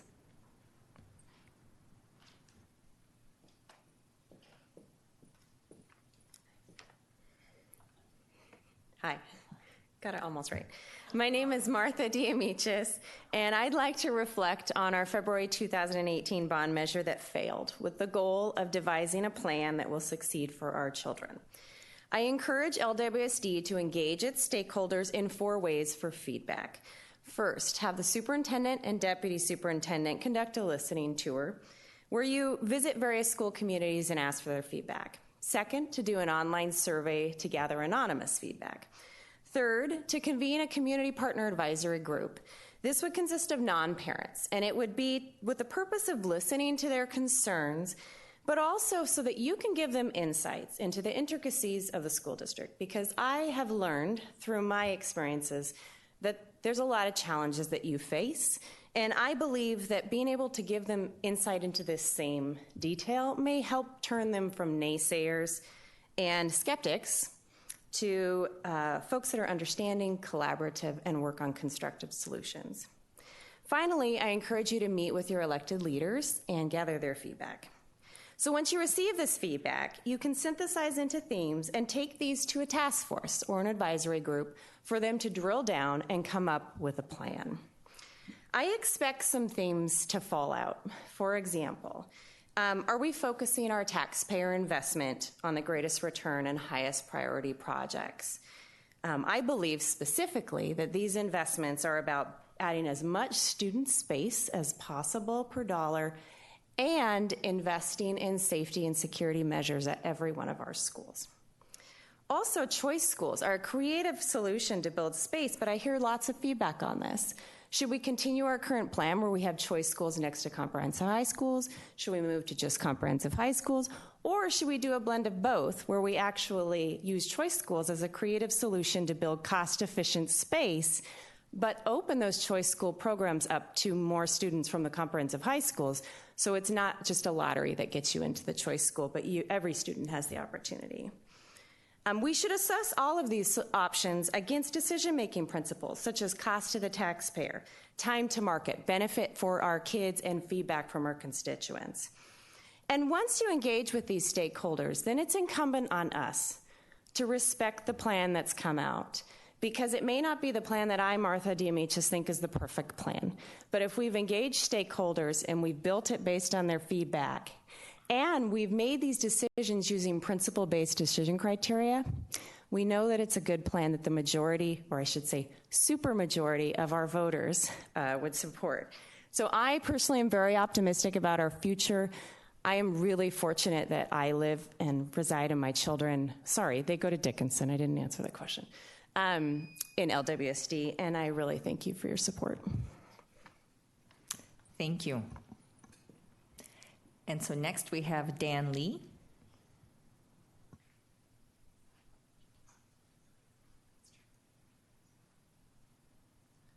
Good evening, Dr. Pierce and members of the board. Thank you for the opportunity to speak to you tonight. I have 3 children in the Lake Washington School District, 2 in Evergreen Middle School, and 1 in Blackwell Elementary School.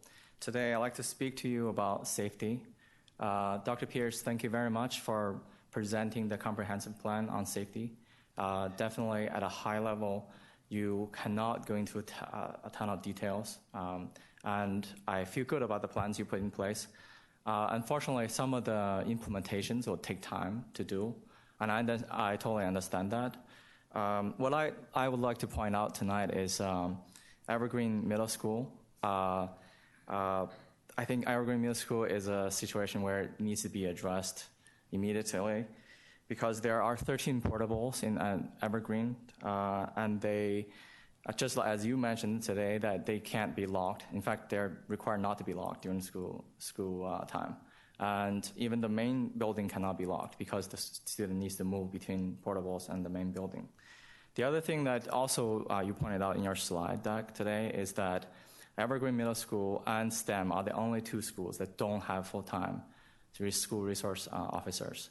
And I understand it's because of the district or the jurisdiction assignment, right? Because they're not part of a city. But I also noticed that in your plans for you mentioned that to provide school resource officers and campus monitors, it would cost $750,000.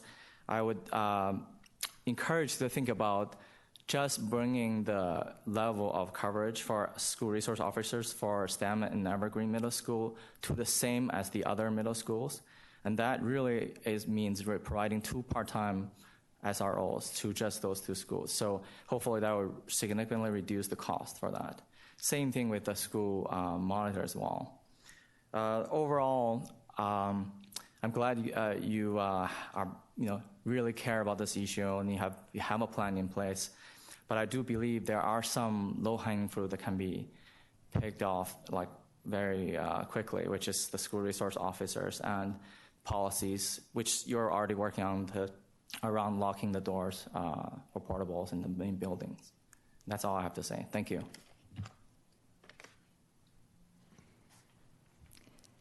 And so next is Larissa Rembis. And she is not here either. How about Taina Karu Olsen?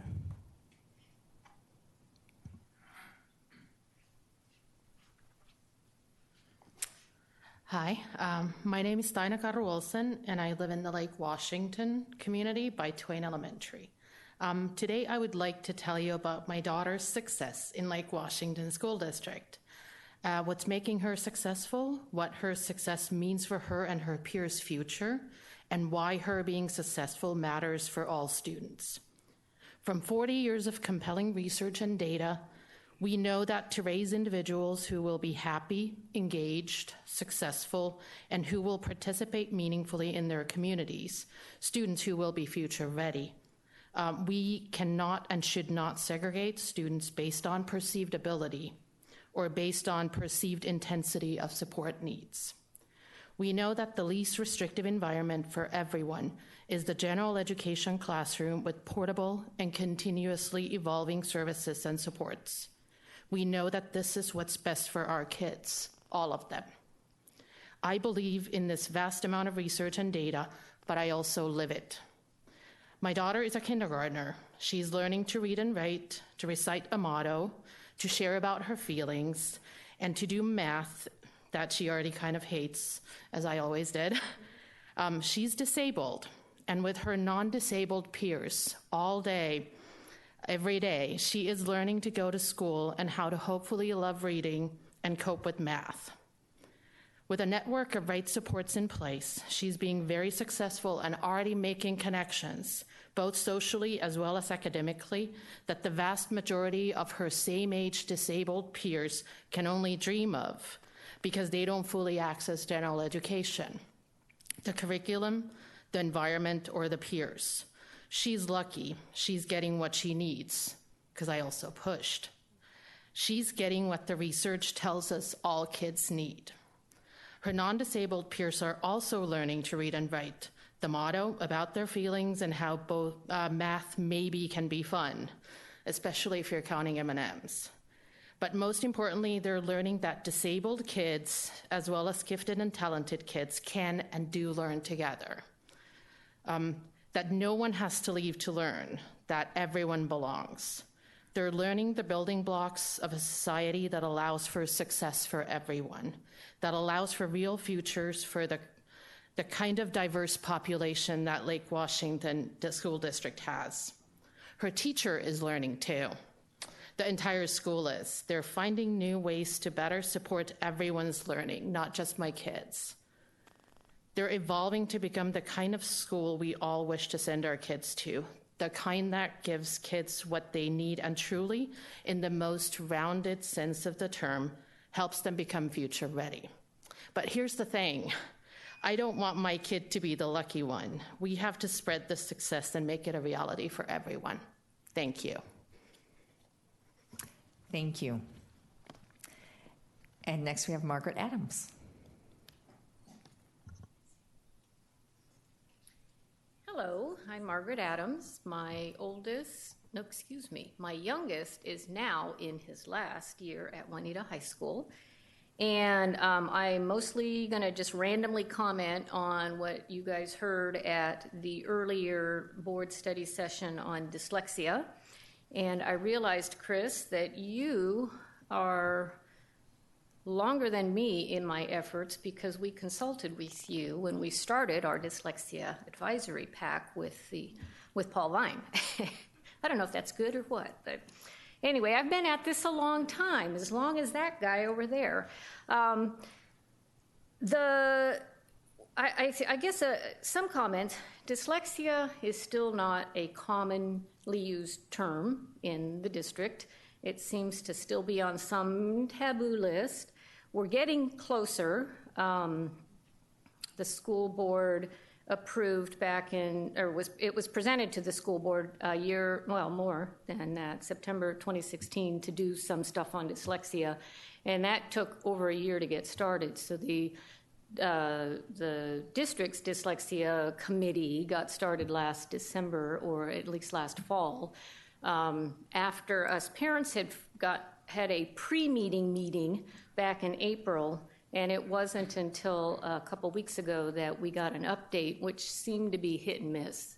There's nothing formal about it, I guess is what I'm saying. So the fact that there's a dyslexia advisory group, I'm not sure who's on it, maybe it's me, but there's nothing official yet, and I don't know when it becomes official and how we get more parents on. We did have a really, really good meeting. Kelly Peace, the intervention program director, led, and I would actually like to see a home for dyslexia that's not straddling, because I'm afraid that it's scattered enough as it is, and if you've now got two directors, if you've got the special services, special ed, and intervention, both of them sharing it, who's really leading it? Who do we parents hold the feet to the fire, and then who do you board hold their feet to the fire? I know I talked with Dr. Holman about the dyslexia policy that I had met with him and Paul Vine on, 2 years ago maybe now, about using the term dyslexia. And there is a policy that uses the term dyslexia, but it doesn't say we as a district agree to use the term. So it's a little indirect to me. I still don't like it. In a perfect world, it would be really, really clear. I think there's two things, so I'll see how much time I have. There's two things that showed to me a little lack of knowledge still about dyslexia. Talking about multisensory only is, I think, harder for people to grasp. let's talk about systematic and sequential. That's way more important. And the rest, I will send an email. Thank you. Thank you so much. And the last one on my list is Barbara Ramey.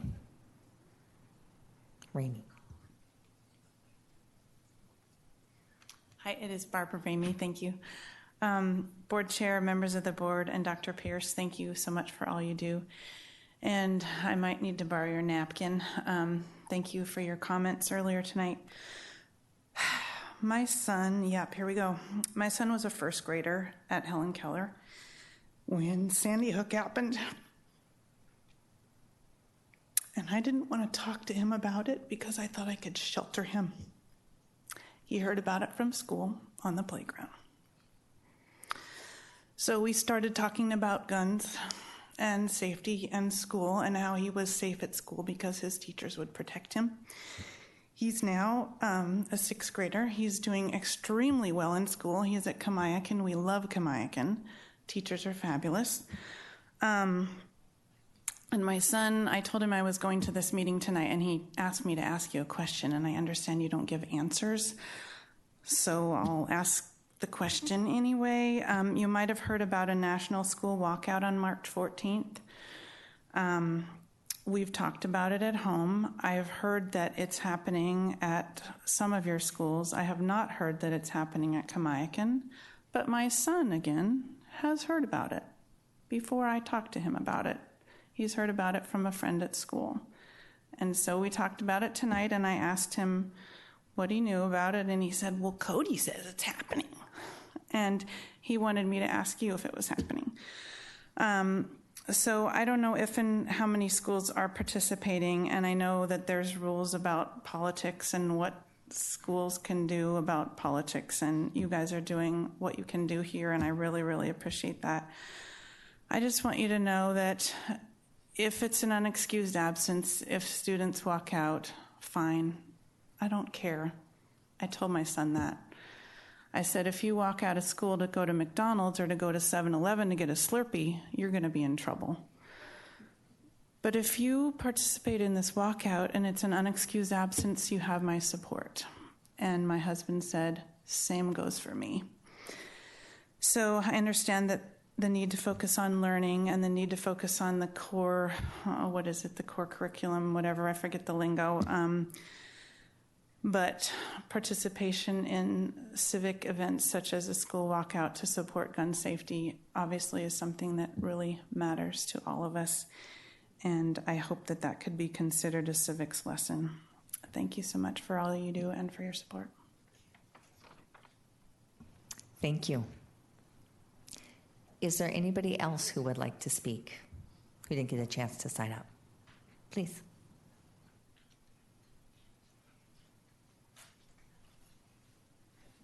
Just two quick statements. My name is Laurel Spaeth. I'm a parent of a Rose Hill middle schooler and an older son who graduated 2 years ago. On student safety, I appreciate what you presented, and I think to me our best protection is human relationships. Every student needs to feel they matter. Every teacher needs to feel they matter.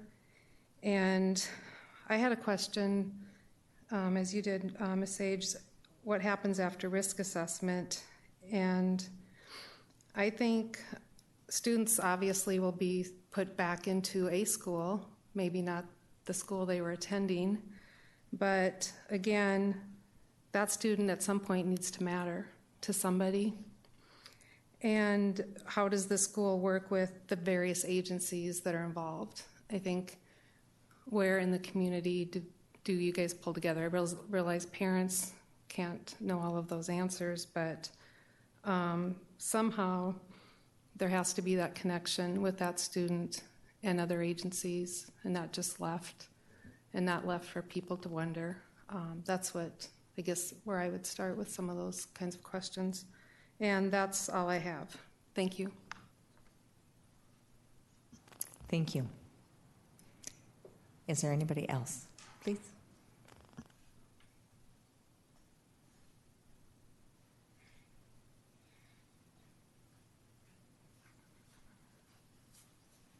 Hi, my name is Carrie Guyman, and I want to thank you for going over the public safety information tonight. I know that's been on everyone's mind.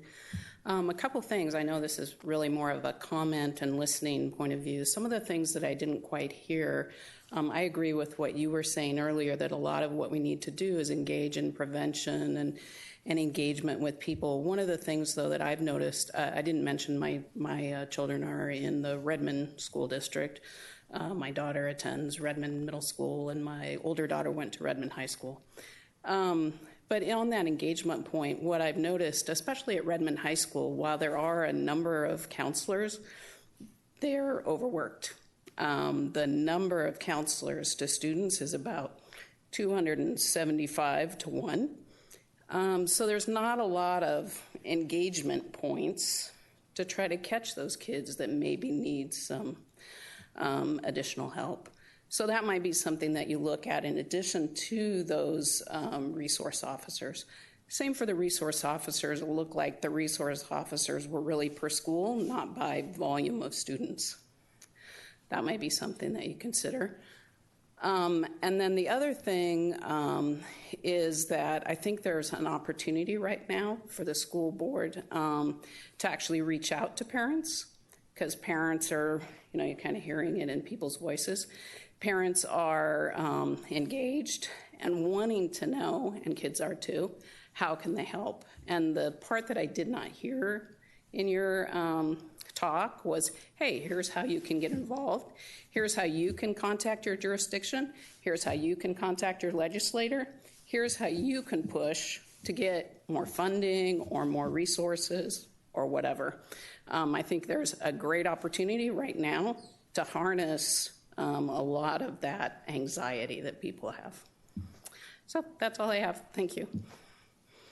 Thank you. Anyone else?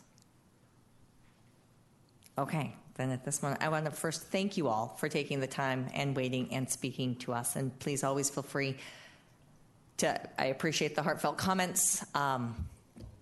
It was fabulous to hear from all of you, and we will look forward to continuing to work and engaging and gaining more of that information and making sure that feeds back. So there will be a lot more communication. The community forums, I think, will be one opportunity in which to start that, and there should be more coming along that way. Okay, so we will now move on to... So I will now entertain a motion to approve the consent agenda. So moved. Second. It has been moved by Director Carlson and seconded by Director La Liberty. Dr. Pierce, will you poll the board? Cassandra? Yes. Eric? Yes. Siri? Yes. Mark? Yes. Chris? Yes. Okay, and Dr. Pierce, will you please review the donations? I will. If you turn to tab 10, you'll see that we have a long list of donations this evening.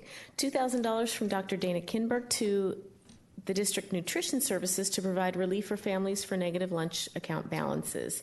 $3,617 from Alexander Graham Bell PTSA to Bell Elementary to provide stipends for their webmaster to support assemblies and field trips. $2,400 from the Emily Dickinson PTSA to Dickinson Elementary to support outdoor education. $1,456 from Helen Keller PTSA to Keller Elementary to purchase library books. $2,000 from Lakeview Elementary PTSA to Lakeview Elementary to purchase a memorial bench. $1,040 from the Meade Elementary PTSA to Meade Elementary to support classroom enrichment. $15,822 from the Norman Rockwell PTSA to Rockwell Elementary to purchase Scholastic Magazine, Dreambox site license, and to support field trips and academic enrichment.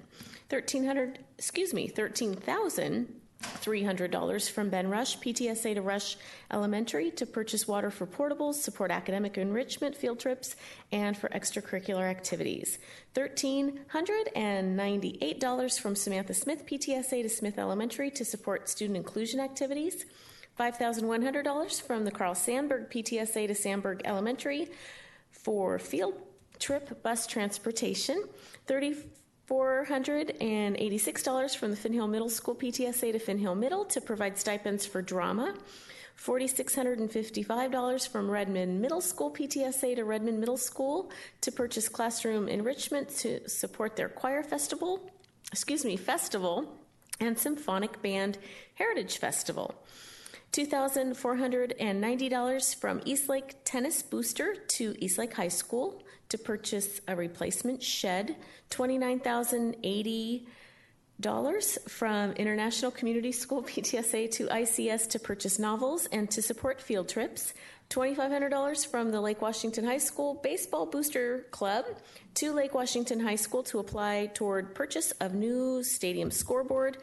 $2,324 from Lake Washington High School Cross Country and Track Booster Club to Lake Washington High School to provide stipends for weight room supervision.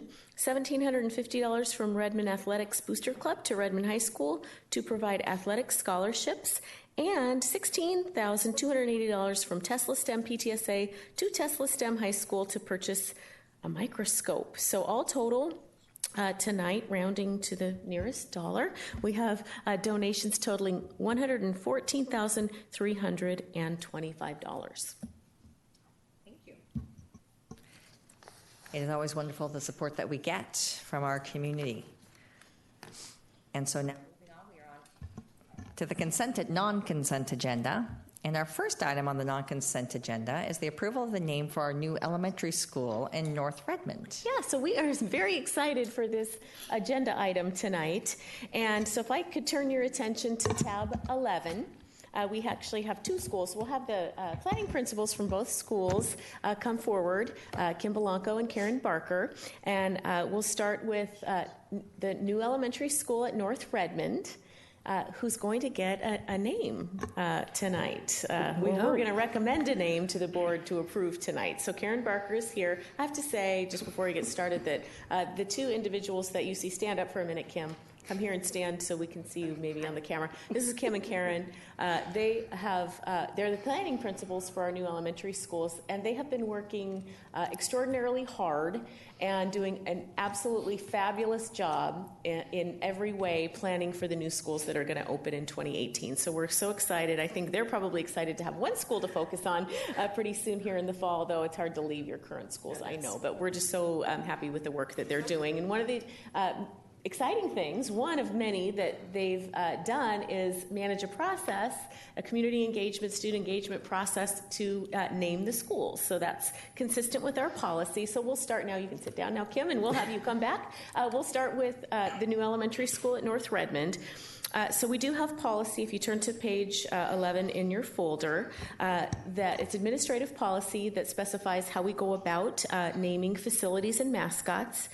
And these names come to the board. They're submitted to the board for board approval.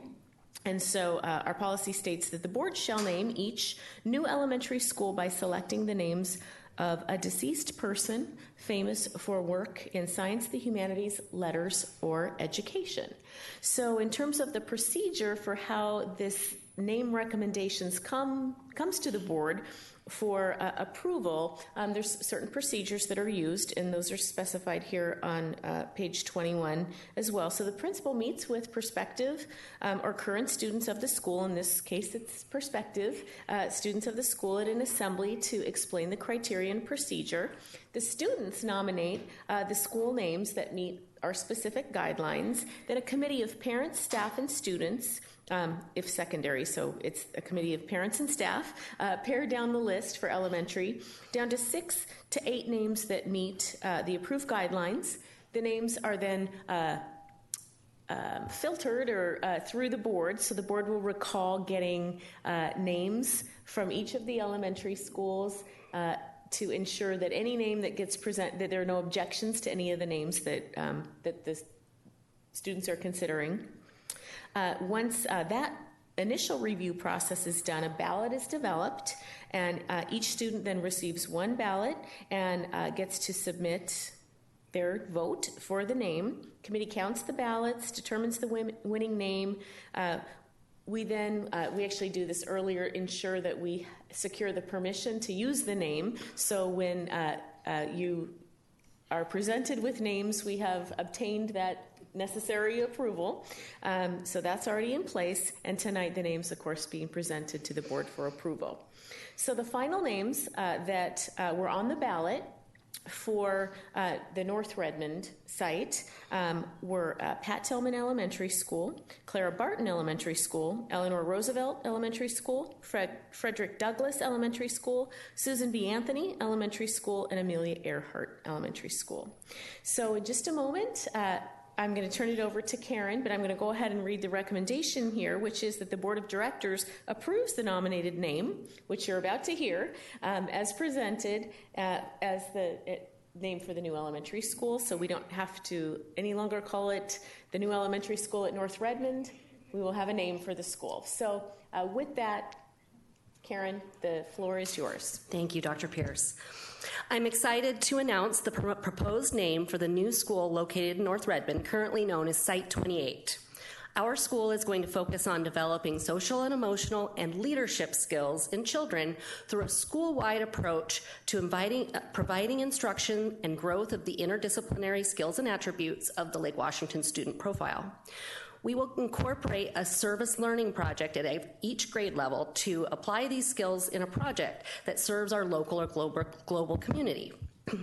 In December, I held student assemblies and parent meetings at Einstein, Rockwell, Wilder, and Dickinson, which are our 4 giving schools, to inform them of our plans for the school and solicit their ideas for school planning. Submissions for the school name were entered via web links sent to parents. 62 names were submitted, resulting in 50 names for consideration by the naming committee. Our committee consisted of teachers and parents who defined the selection criteria for the final list to go to vote to include someone that is a role model for students, a person that is aligned with our school's purpose in developing servant leaders, and someone that is relevant to our community.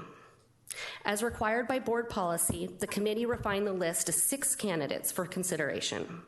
A paper ballot was issued to each student currently assigned to the school in grades K through 4. And following the ballot count, a prioritized list was provided to district legal counsel to secure the naming rights to designate our new name. Our honoree is best known for her humanitarian work.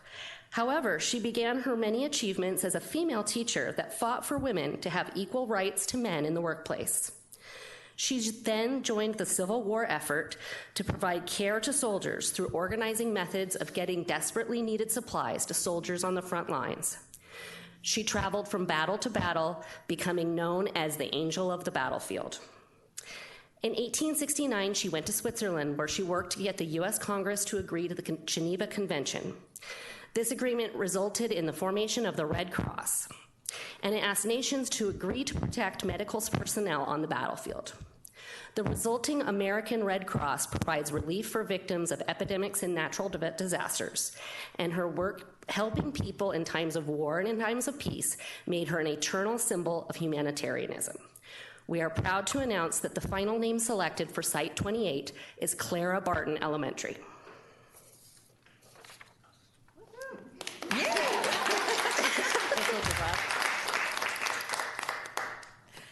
Thank you. I would now entertain a motion to approve the nominated name as presented as the name for the new elementary school at North Redmond, site number 28.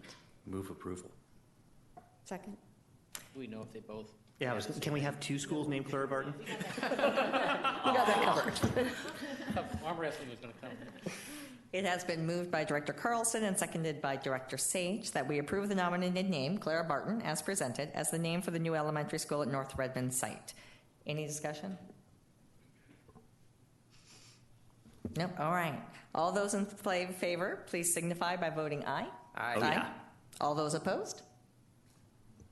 Hearing none, motion carries.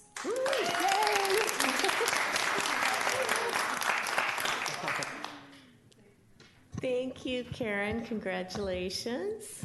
Okay, welcome, all right. Deja Kim. vu. Yes. I'm Kim. Go ahead. I'm sorry, Kim. Just before you get started, I won't read the entire situation recommendation as it applies to the new elementary school at Redmond Ridge, but I will share the final names that were on the ballot and then turn it over to Kim for her part of the presentation. So The final names on the ballot presented for a student vote were Grace Hopper Elementary School, Ella Baker Elementary School, S.P. Clark Elementary School, Clara Barton Elementary School, and Mary Jackson Elementary School. And so with that, Kim.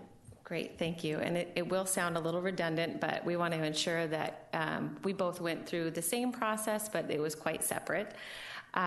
In December, I also held an information meeting, Nights for Family. That's where we introduced ourselves, and we spoke about the focus of our school and introduced how we're going to name our school. Our school's focus is on creating global citizens through service learning. Families learned how our school will follow the Lake Washington School District guiding principles of integrating content. We'll provide specific learning on our interdisciplinary skills and attributes by emphasizing character development and providing opportunities for students to engage in service learning projects, making learning real life. Students will learn about themselves and how they can truly impact their world. We held 4 student assemblies, Alcott, Dickinson, Rosa Parks, and Wilder. We met the incredible children who will be attending our school. They were thrilled to be a part of the naming process. They were also very excited about the elevator in the new school. We also had a chance to engage families. We have hundreds of families already volunteering for a school that's not even there yet or finalized. Then we sent out an electronic survey. We gathered over 80 submissions with 40 different names. Our naming committee met, and it consisted of both staff and parents, and we also had selection criterion, which consisted of ensuring that the person's life work aligns with our school focus and the whole child development. Also, the person is an appropriate role model for K through 5 students, and we also wanted to ensure that we included candidates from underrepresented groups. Our committee then determined 5 names, which came to you in January, and those 5 names were sent out via paper ballot and submitted to legal counsel. I am honored tonight to tell you the name of our person who embodied the character traits we'll be focusing on at our school. To name a few of these traits, she demonstrated empathy, grit, integrity, and optimism. She was a brilliant Black hero of the civil rights freedom movement who inspired and guided emerging leaders such as Rosa Parks. She played a key role in some of the most influential organizations of all time, including the NAACP. She believed in a grassroots movement, and she believed that change happened by unlocking the power in every human. Her influence was reflected in her nickname, Fundi, which is a Swahili word meaning a person who teaches a craft to next generations. She reached out to the young to help them find their voices. She was a well-respected and influential leader in the fight for human and civil rights. She is ranked one of the most important African American leaders and perhaps the most influential woman in the civil rights movement. She dedicated her life to service, which is the cornerstone of our school, helping students see a need in our society and empowering them to make a difference. It is an honor to present the name of our elementary school, a school that will work to empower generations to come, Ella Baker Elementary School.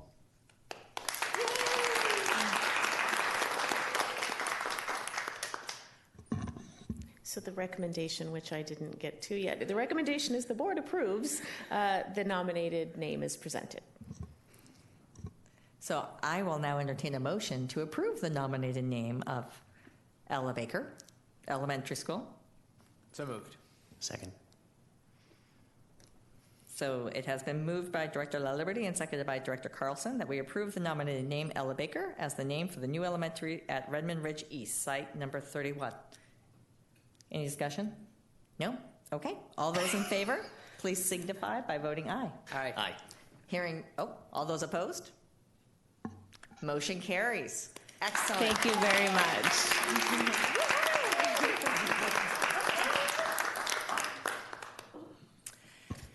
Thank you both, and thank you both for being here, even though the item was later in the agenda. So appreciate you both being here tonight. Thanks so much. Yes, that's very exciting to have names for the schools now, that we can actually refer to them that way. So, on to the next thing. The next item on the non-consent agenda is the approval of the monitoring report for science.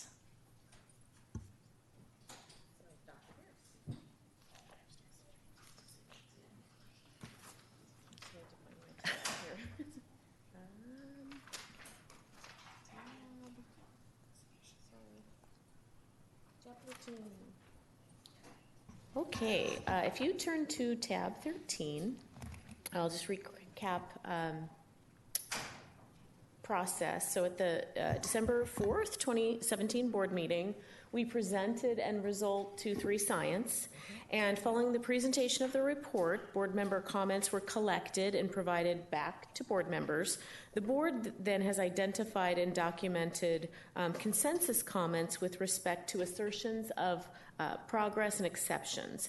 And the board has identified priority, focus areas, and presentation comments to provide direction to me, to the superintendent, as specified in board policy.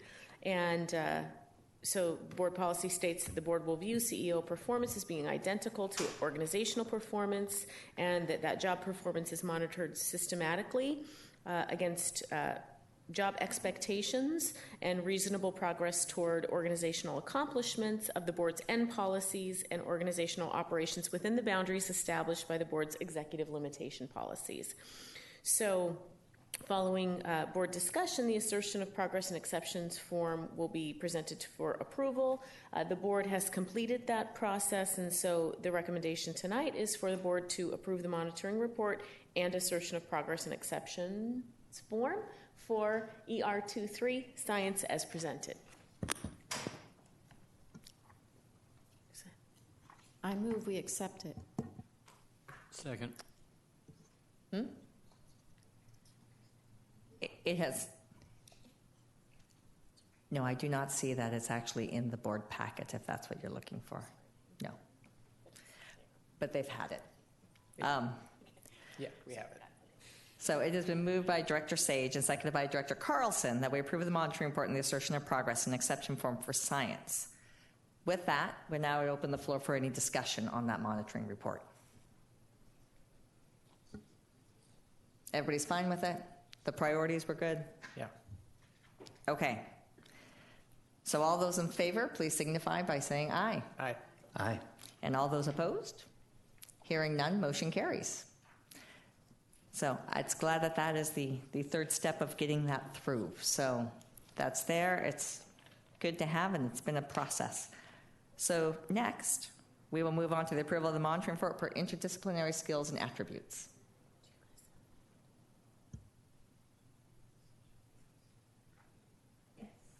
Sent to us too. Okay, so I won't be repetitive or redundant here in terms of no. Well, I mean, I saw. Yeah, I said it last week, but I don't think that's actually true. We may want to push this if Tracy has. So you'd like a motion to table this to the next meeting? Yeah. Tracy, I just want to make sure. I don't know if I didn't send this till late last week, so I don't think you've had the chance to review it. And I think the practice we've adopted is to give you the opportunity to review something before we're approving it, and particularly for this one. So, given that, I think I would move that we, I don't know what the verb is. Just table it to the next meeting. Until the next meeting. Second. Okay. All those in favor? Aye.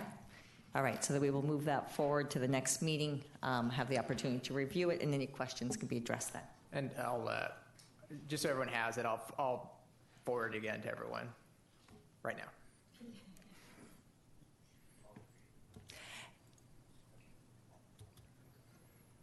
Okay.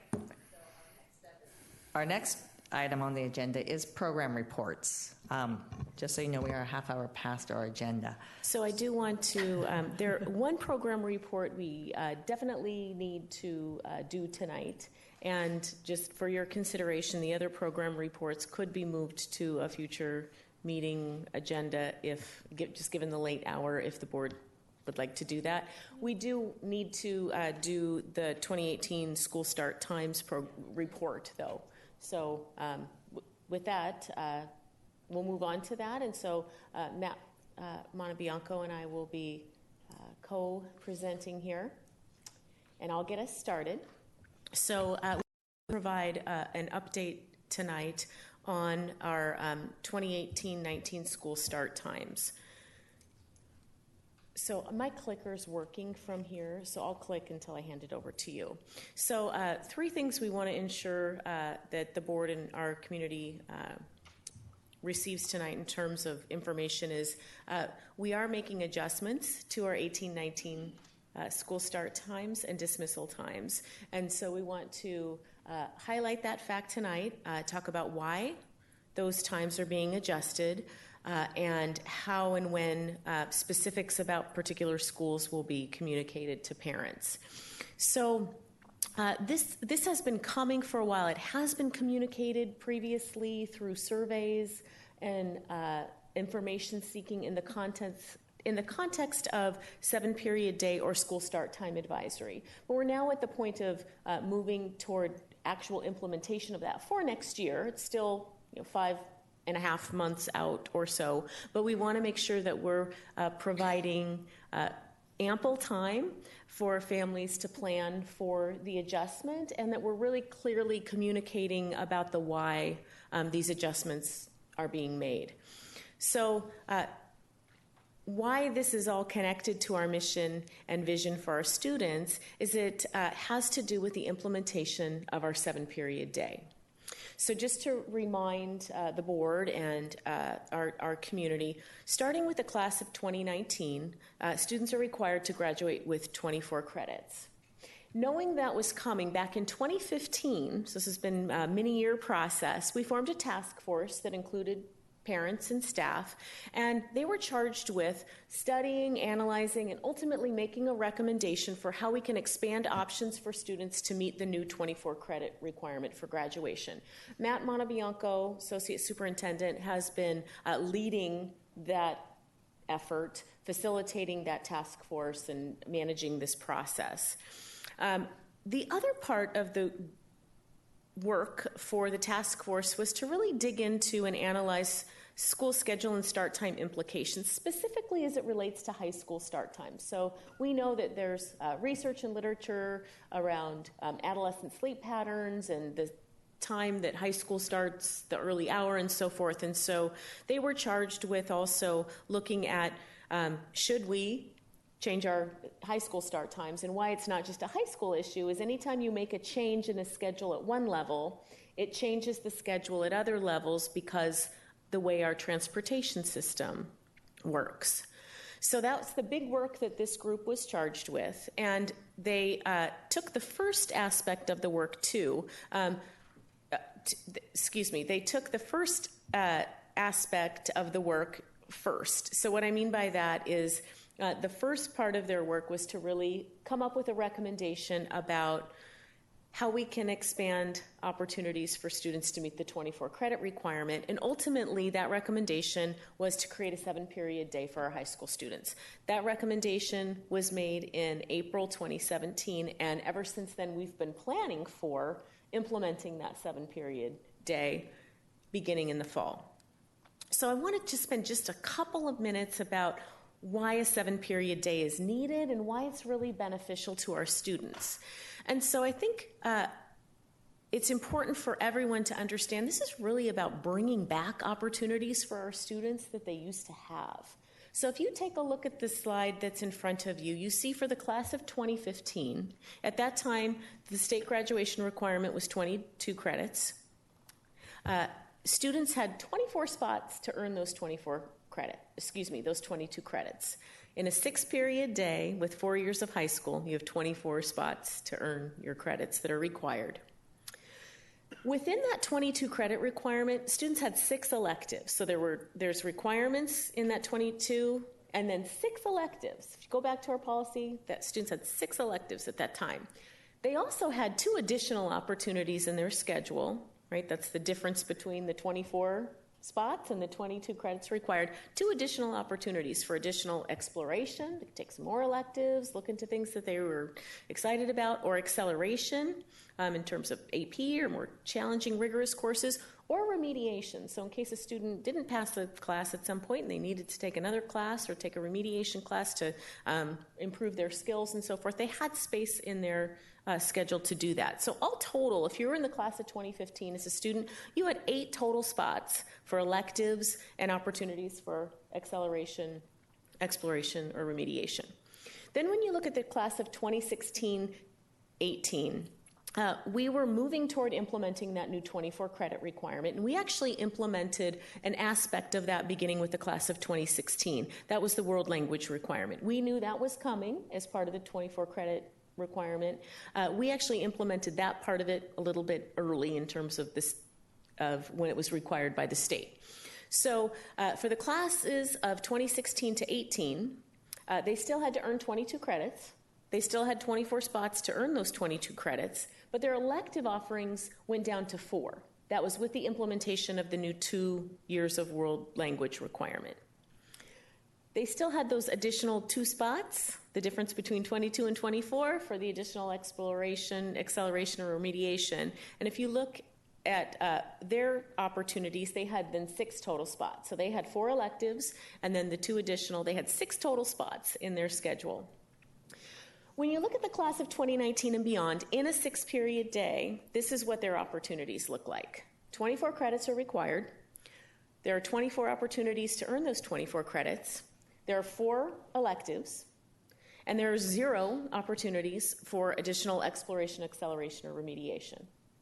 So our students right now in a 6-period day, class of 2019 and beyond, they have 4 total spots, whereas a few years ago, graduating class of 2015 had double that. As we implement a 7-period day, we're really bringing back our current graduating classes back to a level of opportunity and flexibility that existed for the class of 2015. So I won't repeat what I just shared with the class of 2015 and classes of 2016 to 18, but if you look at the class of 2019 and beyond in a 7-period day, there are still 24 credits required for graduation.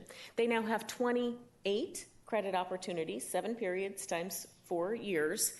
The electives are still 4, and now there's 4 opportunities, the difference between 24 and 28, for additional exploration, acceleration, or remediation. So they have 8 total spots.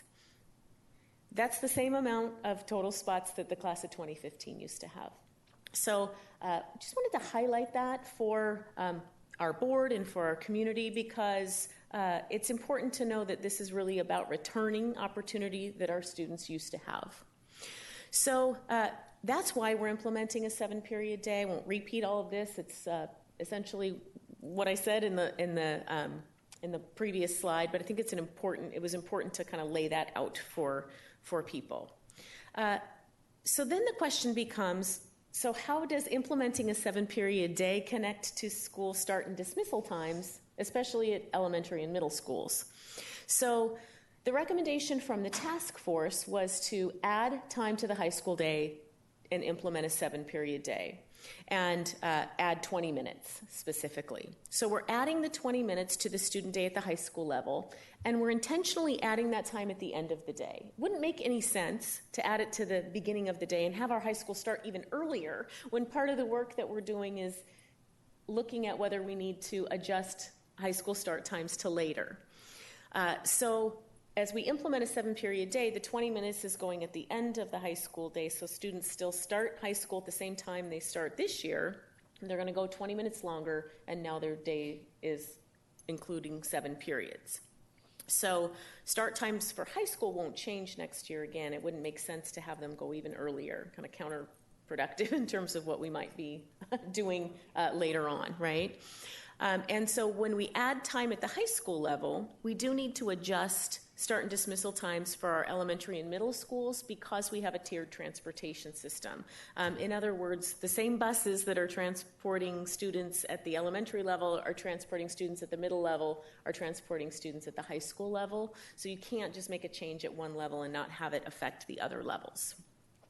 So we are now at the point where we're ready to provide some more specific information to our families about what this looks like for next year so they can have ample time to plan for that change. So, and then we're going to loop back at the end of the presentation about where are we with the larger issue of school start times, because that task force is still in place. It's modified a little bit, and we'll get to that. But they're still looking at the overall issue of school start times.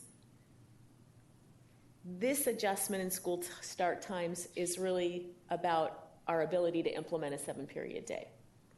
So with that, I'm going to turn it over to Matt, and you can take it from here. I do want to say, I just want to give Matt some kudos here. He's been facilitating this work, leading these efforts for, it's been a multi-year process. It's very complex. There are a lot of moving parts to it, a lot of coordination with other departments and so forth. So just want to acknowledge Matt for the work that he's done. So thank you. At the beginning, Tracy mentioned, Dr. Pierce had mentioned that we really want to prepare our communities for this. And I want to highlight this again, that this is a change that we don't take lightly. Parents build their plans, their work schedules, their daycare around school start and dismissal, and we want to give them 6 months to begin that preparation and not wait until the end of the school year. We want to acknowledge that any change is an impact to their schedules currently. We also want to acknowledge that this change doesn't take effect until the start of next school year. That may seem obvious, but we just want to be very explicit, because when you begin the planning, then people are wondering, has something changed now? But it's not changing until the new year begins next school year.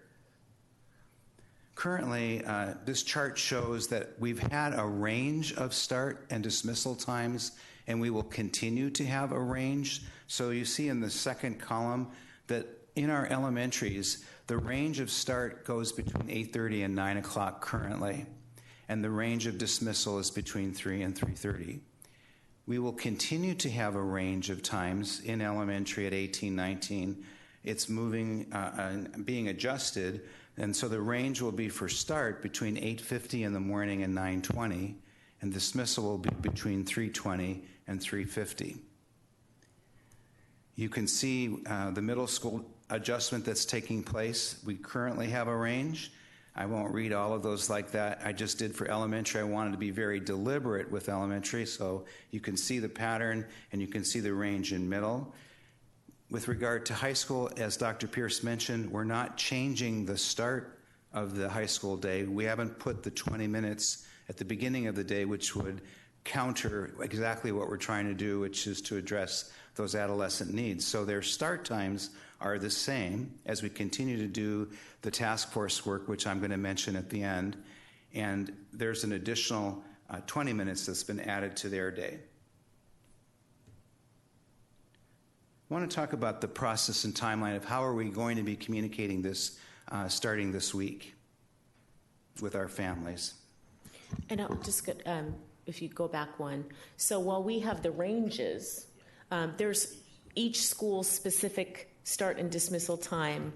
Communication will be the next step, and that's what Matt will talk about. Yes. One of the things that I actually wrote notes to, and I'm going to pause a moment because I want to say before we explain that process, in working with our transportation department, Dr. Pierce mentioned there's many moving parts. We're taking this as an opportunity to also address some of the safety and traffic issues that have been in the system currently. I want to give you 3 examples. One of the things our transportation department is helping us with in how we adjust the ranges is making sure we shorten the window that students are being dropped off and being left unaccompanied until the start of school. So the drop-off point is being shortened from when do they actually drop onto the school property to when does the school bell ring. A second area is adjusting the pickup times at the end of the day so that students aren't waiting long periods of time because the buses are being diverted at another school or are late, and it has that domino effect. So that's that second. The third is by widening windows between levels of when students are starting school is actually helping with traffic flow. So that when I talked with Jeff Miles and said, why is that particularly why is that beneficial? And he said, well, by widening the window, it allows drivers to drop off students at a school, at a middle school, for instance, when at a high school, they're at a different time. So it's we're being mindful of the flow in our communities, especially as traffic becomes more of an issue. So I just wanted to mention that also is part of looking at how are we adjusting the school-specific times. And Matt, I want to clarify here, and potentially, and Barbara can also potentially comment here if needed. But what you're speaking to is there are some specific schools. Specific schools where just historically students have had to wait longer than at other schools between dismissal and when the buses actually arrive to get on the bus to go home. Or they're being dropped off maybe earlier than average in the morning. And so there was an opportunity to look at some specific schools and see if there's any little shortening of windows or improvement that could be made. Yeah. Okay. Now I'm moving on to the process and timeline. This Friday, March 9th, families are going to receive a school messenger message that will have their school-specific start and dismissal times for 2018 in that message, in that letter. It will also contain a link to a dedicated web page that we will have on the website that isn't live at the moment on School Start, that it will be live for them to see not only their own school, but they'll also be able to see the school start and dismissal times of all of our schools at all levels. So that will be helpful for families that have students at various levels. There will also be information and a link to the school start time advisory so people have another way to see what is happening with that task force. So that, I just want to back up before we get to sort of the next step here. Yes. Maybe this is a good pause for any questions from the board or comments from the board. So the only comment I'd have is I appreciate giving information on the time advisory. I think it's very on this email when it's going out that, okay, here's your start times for this year. In coming years, we're not sure what, and so just a very brief blurb explaining start time advisory is critical to this email so that we manage expectations. Otherwise, people will be like, well, you just changed it last year. Well, yeah. I want to be able to tell them, and we warned you. So thank you. We are including that in the letter that they will receive. It seems like every elementary school has this issue of early drop-off, and there's no supervision. The parent doesn't stay. I mean, every parent, obviously, but I'm glad that you pointed out that you looked at the schools that seem to really be having an issue with that, maybe more so than other schools. I wish there was something we could do so that there weren't a bunch of kids ever dropped off before their supervision at the elementary level. Probably out of our control. I think what's within our control is when we're dropping off students, earlier, and we do, through communication and essentially principal communication with families, try to be, clear about when people should drop their if parents are transporting their own children, when they should drop off and when sort of that supervision begins. We also are very clear about how to pick up in a civil manner, but it doesn't always happen in those drive-through lines. That's true. And so you had mentioned the traffic impacts on that piece. Will we be informing the cities of these shifts? I'm thinking of stoplights, the school timing, and all those components of how those work. Yes. Okay.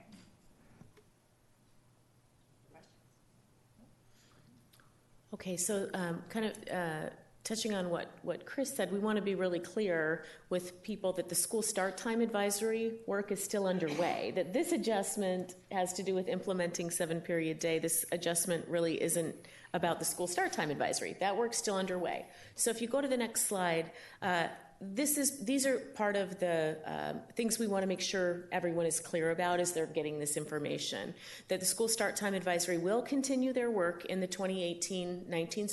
They're continuing to study the impacts of potentially changing high school start times to later in future years. That advisory, again, includes, so just to remind everybody, originally there was the the task force that recommended the 7-period day. And then there were additional people added and kind of reconfiguration of that initial group to ensure that there was representation from middle and elementary on the school start time advisory, because again, any adjustment at high school means adjustment at the other levels. So the advisory does include parents and staff from elementary, middle, and high schools. This group, the school start time advisory, will make a recommendation for further adjustments to school start and dismissal times. That recommendation could be don't make a change or make a change. So to Chris's point, we want to be really clear that additional changes could be coming in the 2019-20 school year. They may or may not occur depending on this the start time advisory's recommendation. And so I want to make sure that people know there will continue to be ample opportunity for families to provide input. There's been already a series of surveys, online surveys and open house type things, and so more of that to come. And any changes to the high school start and end times, again, result in adjustments to the middle and elementary. So unfortunately, it's not as easy as just being able to say we're going to start all of our high schools later, because when we do that, if we were to do that, it has significant implications for start and end times at elementary and middle. Thank you. Any questions? Any follow-up? I just have one. As you speak to this and the changing, and we've mentioned it before, or at least I have, is the possibility of transportation of our high schools by metro and by public transportation and that access. Mm-hmm. This seems like the ideal time to at least be looking at that, because that's transportation. And so this would be the time to hold those discussions to how that could be phased in and what our potential are. Is that being looked at? And if not, what do we need to do to get it to be looked at?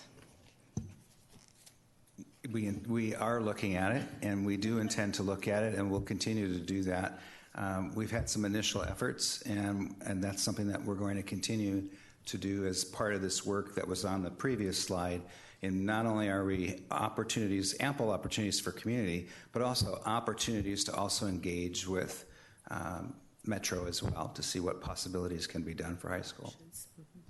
And I would add to that when Eric and I met with representatives from the city of Kirkland, we all brought that up, and there's some strong likelihood that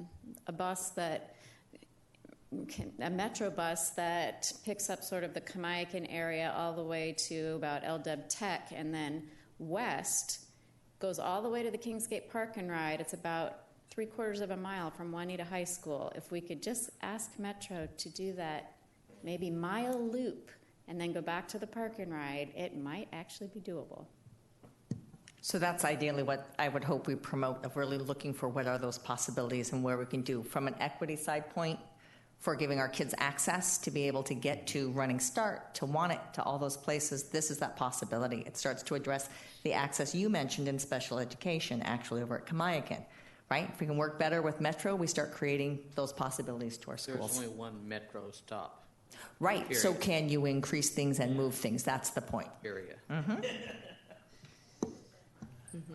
Great. Okay, so any other questions? No. Okay, cool. Thank you. Go ahead. Just to conclude officially, we do have additional communication. So what we wanted to do is ensure that this communication was shared tonight.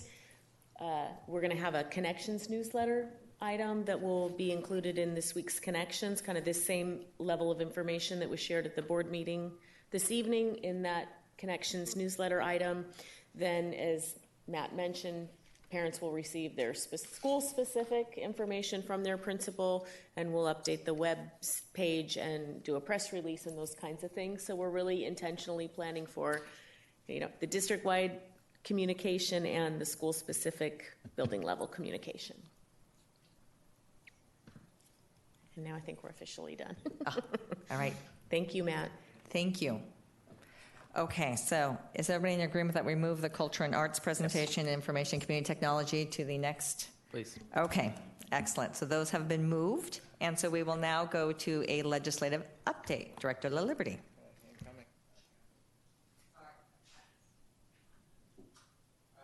Here, I'll filibuster while I'm. You can read Dr. Seuss. It's a legislative joke. This is the last week of this session. The principal work the legislature has remaining is the supplemental operating budget. It's still being negotiated between the two houses. I don't have any specifics on that right now. I've been monitoring it. We're days left, so I will try to keep the board updated daily going forward. As far as policy bills, there is an interesting one that is up for vote in the Senate in the next day or so. It's Senate Bill 6620. I'll put this in an email too to the board. It focuses on school safety, what we've been talking about today, and particularly school emergency response systems, an incident reporting system, mobile app, and providing funding for regional school safety supports. Sort of a broad statement of what it does. I'll try to put some more details in the in my email to the board, but I think it'd be helpful for board members to contact our legislators on this particular bill and ask that they can support it. It's timely and very important. So more from me in the next, I'll try to get it out tomorrow morning. Okay. Any questions? Okay, so now we're on to any board follow-up.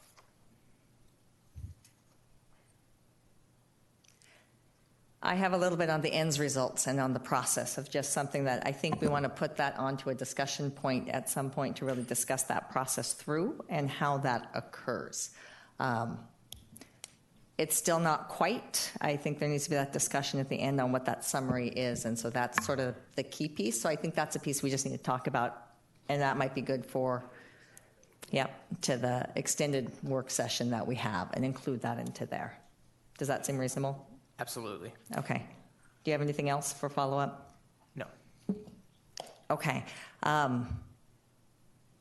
I would have one other follow-up, and that's following up partially with the public comment that was said tonight, as well as some other conversations in the legislation, is considering possibly as a board if we want to do a resolution in regards to school safety and school security and some of the larger issues around there.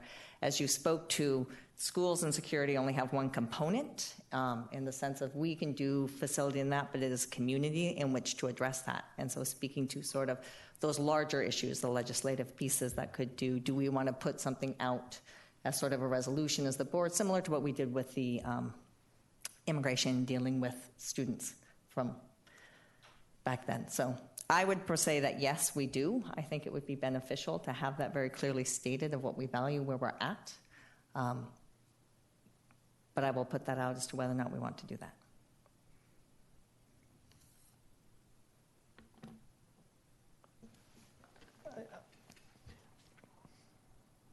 For once, I think it's important for us to just make a statement. I usually don't like just using words. I'm not a big fan of making statements as if they're that important, but I think this is worth making a statement on.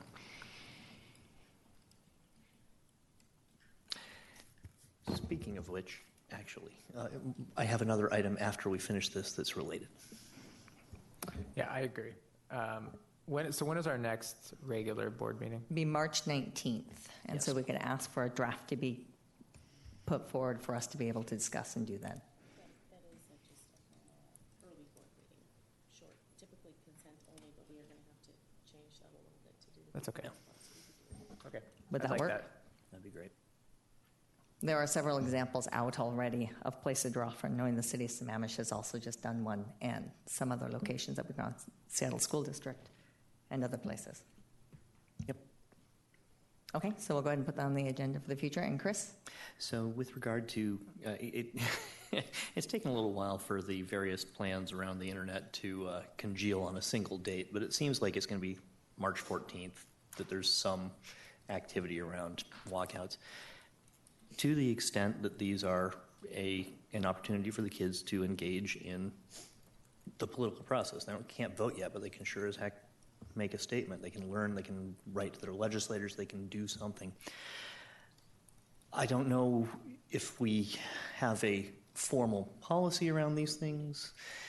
I actually, I just wanted to say that I've fully endorsed my 10th grader in taking the excused or unexcused absence to do what he needs to do. And I don't know that we need to make an official statement on this, but I know that there are some teachers who are trying to work to make it as useful as possible, anticipating and knowing what time it's likely to happen and how long it's likely to last. So anyway, I don't know if we need to do anything formally or not. So. Our high school principal sent out the district policy on this, and I thought it was actually and the board should have done. received the communication from me on this topic. Okay, and then that is going to be included in the connections that's going out as well. There's also an additional march. There's also an additional march on, I want to say the 24th or 26th. I'm sorry. Thank you. Yeah, it's a Saturday that students and staff could attend and participate in and exercise their freedom of speech, so they wouldn't have to end up disrupt their school day. I would encourage folks to consider that as their option. That way they don't have to pick and choose between their feelings and their obligations. Anyway. Thank you. Any further discussion on that? Okay, any other future agenda items? Any debrief? Board member comments? Just two things to be aware of. March 15th, Director Area 2 regional meeting for school board directors. There'll be a legislative rep training that you can attend, being done by Jessica Vazquez from WASDA, as well as Chris Reichdahl, superintendent, and actually school safety and security is going to be sort of one of the themes that will be talked about amongst the directors, is sort of what's happening there within the King County. And then also March 31st is Policy Governance Summit being put on by WASDA for districts that are in the process of doing policy governance, to be able to do sort of a professional learning community amongst school directors and be able to hold those conversations of what's working, what's not, and where you can improve upon it. So those are just things to get on and to look and be able to register for. So lastly with that, March 15th is the Director Area 2 regional meeting. Okay, so with that, our next board meeting is March 19th. It will begin at 5:30. It is a short business meeting, as it will include those items that we added to the agenda, the two presentations, as well as the resolution. And we will then be holding a study session, which will be a linkage session, looking at what are our community, a linkage session planning, where we get to discuss how we will look at working with our community and connecting with key stakeholders and key groups, so that some of the information we got tonight can help play into those conversations. So with that, I will now entertain a motion to adjourn. So moved. Second. It has been moved by Director Carlson and seconded by Director La Liberty that we adjourn. All those in favor, please signify by voting aye. Aye. And all those opposed?